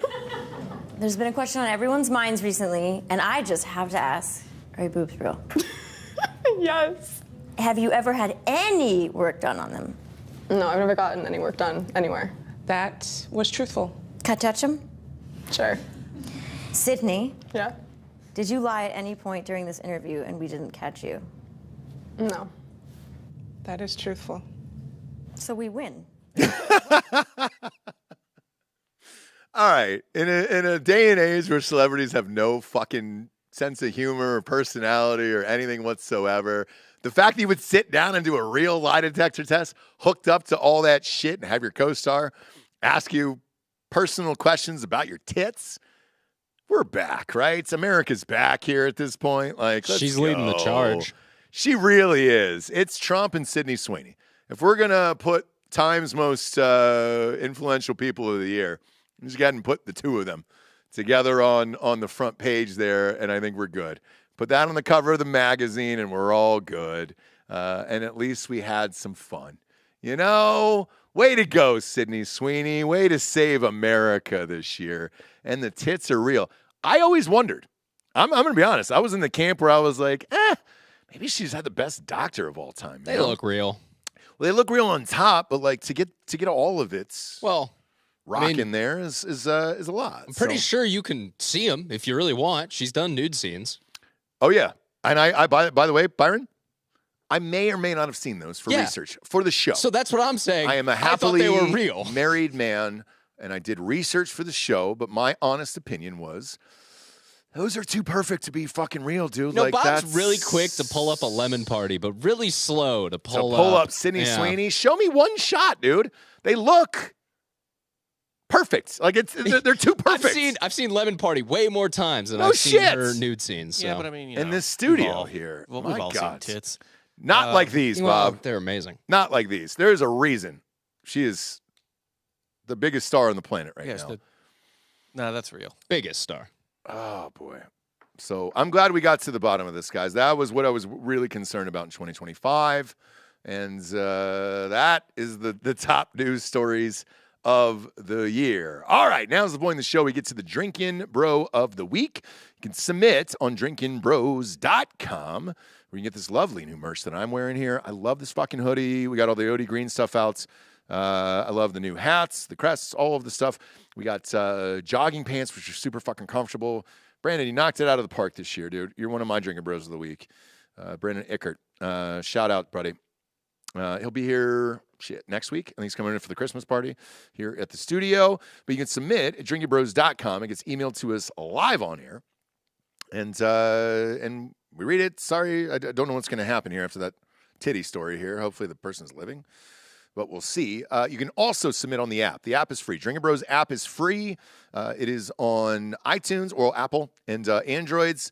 And it's totally free. We've also got a section for video over there. So you can put like 30 seconds of video, which has been fun. Titty Tuesday, bunch of crazy shit is on there, dude, from the listeners, and we love it. We made a Facebook wall that could never be deleted, essentially. And so far, so good. We haven't had too many issues with it, and it's been awesome. Also, you can listen to all the shows over there. So you just press the button, boom, you're good to go. We try to put everything in one easy app so you wouldn't have to do anything, and so far, so good over there. So shout out to our app company and Nico and those guys. And this submission just got emailed live to me right now. Holy shit. This says 21 minutes ago. All right. Drinkin' Bro submission. Chris Williams, Oklahoma. Day one homie. Shout out Chris Williams. What up? Nominating Jeffrey Screwed Hunter. Okay. Guess we'll find out what that is. Says he's living, thank God. Says, I want to nominate my best friend Jeff Screwed Hunter. I think he's doing a nickname there. Okay. For Drinkin' Bro of the Week. Today, in the year of our Lord, December 12th, 2025, I got to watch him ring the bell after finishing his last chemo treatment. Oh, fuck. Way to end the show. Thank you. That's a good one. God bless. I'm good with Thank that. you. All right. He's been through a lot, but always did it with a smile on his face. He has always put other people ahead of himself and done everything he could, even while battling cancer. It was amazing to stand in that crowded hallway and watch him ring the bell. I'm so proud of you, bro, and I love you. Man, no homo, he says. No homo. which is still important to say, Byron. Okay, even for your generation, right? It's okay. I still want to hear it. You can love your homies. It's cool, guys. I still want to hear it. And then I'll give a shout out to Wet Sausage, by the way. I found him yesterday. Yeah. He was on the app. Oh, hell He's yeah. on Drinkin' Bros app. So love that. Shout out to Wet Sausage. He was our first subscriber over on Kick.com. Yeah, unfortunately, he had to take off earlier. But yeah, we had some other people Did hanging he? over in chat today. And All so, right, yeah, Wet it's always Sausage, a I fun love you. time over there. It is. And also, if you haven't gone over, just go and follow the account because that On does help us Kick.com. out. It's free. And it's free. you guys It's all always free. complain about notifications on YouTube. Kick's going to send you one, and that's not limited by Google. So no, I they recommend. have no fucking algorithm, and like the more and more we can pull our shit off of YouTube, it'd be great. Because Patreon's always a blast, and so is Kick.com, and like the more and more and Spotify, like Spotify's video too. When we do it, Patreon will always be Patreon, and like that's the easiest way to pay for video production because all this shit's expensive, and it sucks, man. Because we get no revenue from YouTube or any of this shit. So yeah, And I think Patreon's the only way we survive. We were video. kind of. The tech side of it might still be a little up in the air, but we might be able to live stream on Kick for the Christmas show. So that's I hope something so. we're figuring out this week. We'll But- find but out. Yeah, Join us. That's where it would be. So Join us. If you can't come to Austin, Texas, to the studio itself at 9221 Highway 290 West, Austin, Texas, 78736 at 6 p.m. next Friday night. And join us for the Christmas show live. Hopefully we'll be able to go live that night. You guys can watch it. And we're all looking forward to it over here. It's one of our favorite shows of the year. And this might be the last time at this studio here because the highway is creeping in. You guys will understand when you pull in the lots next Friday night. I mean, shit, there's signs in our yard of like construction 500 feet. And you're just like, fuck, dude. There's an exit sign at the end of this. But either way, it has been a wild 2025. I'm sure 2026 will be equally as crazy. We will be here with you day in and day out. We appreciate your support on a daily basis. Go to Spotify, rate the show a 5-star, then head on over to iTunes, leave a 5-star and a quick review. That is all the advertisers care about. I promise you that, and that helps as well. And even though he's not here, for D'Anthony Hollaway, I'm Ross Patterson. This is Drinkin' Bros Podcast. Good night, everyone.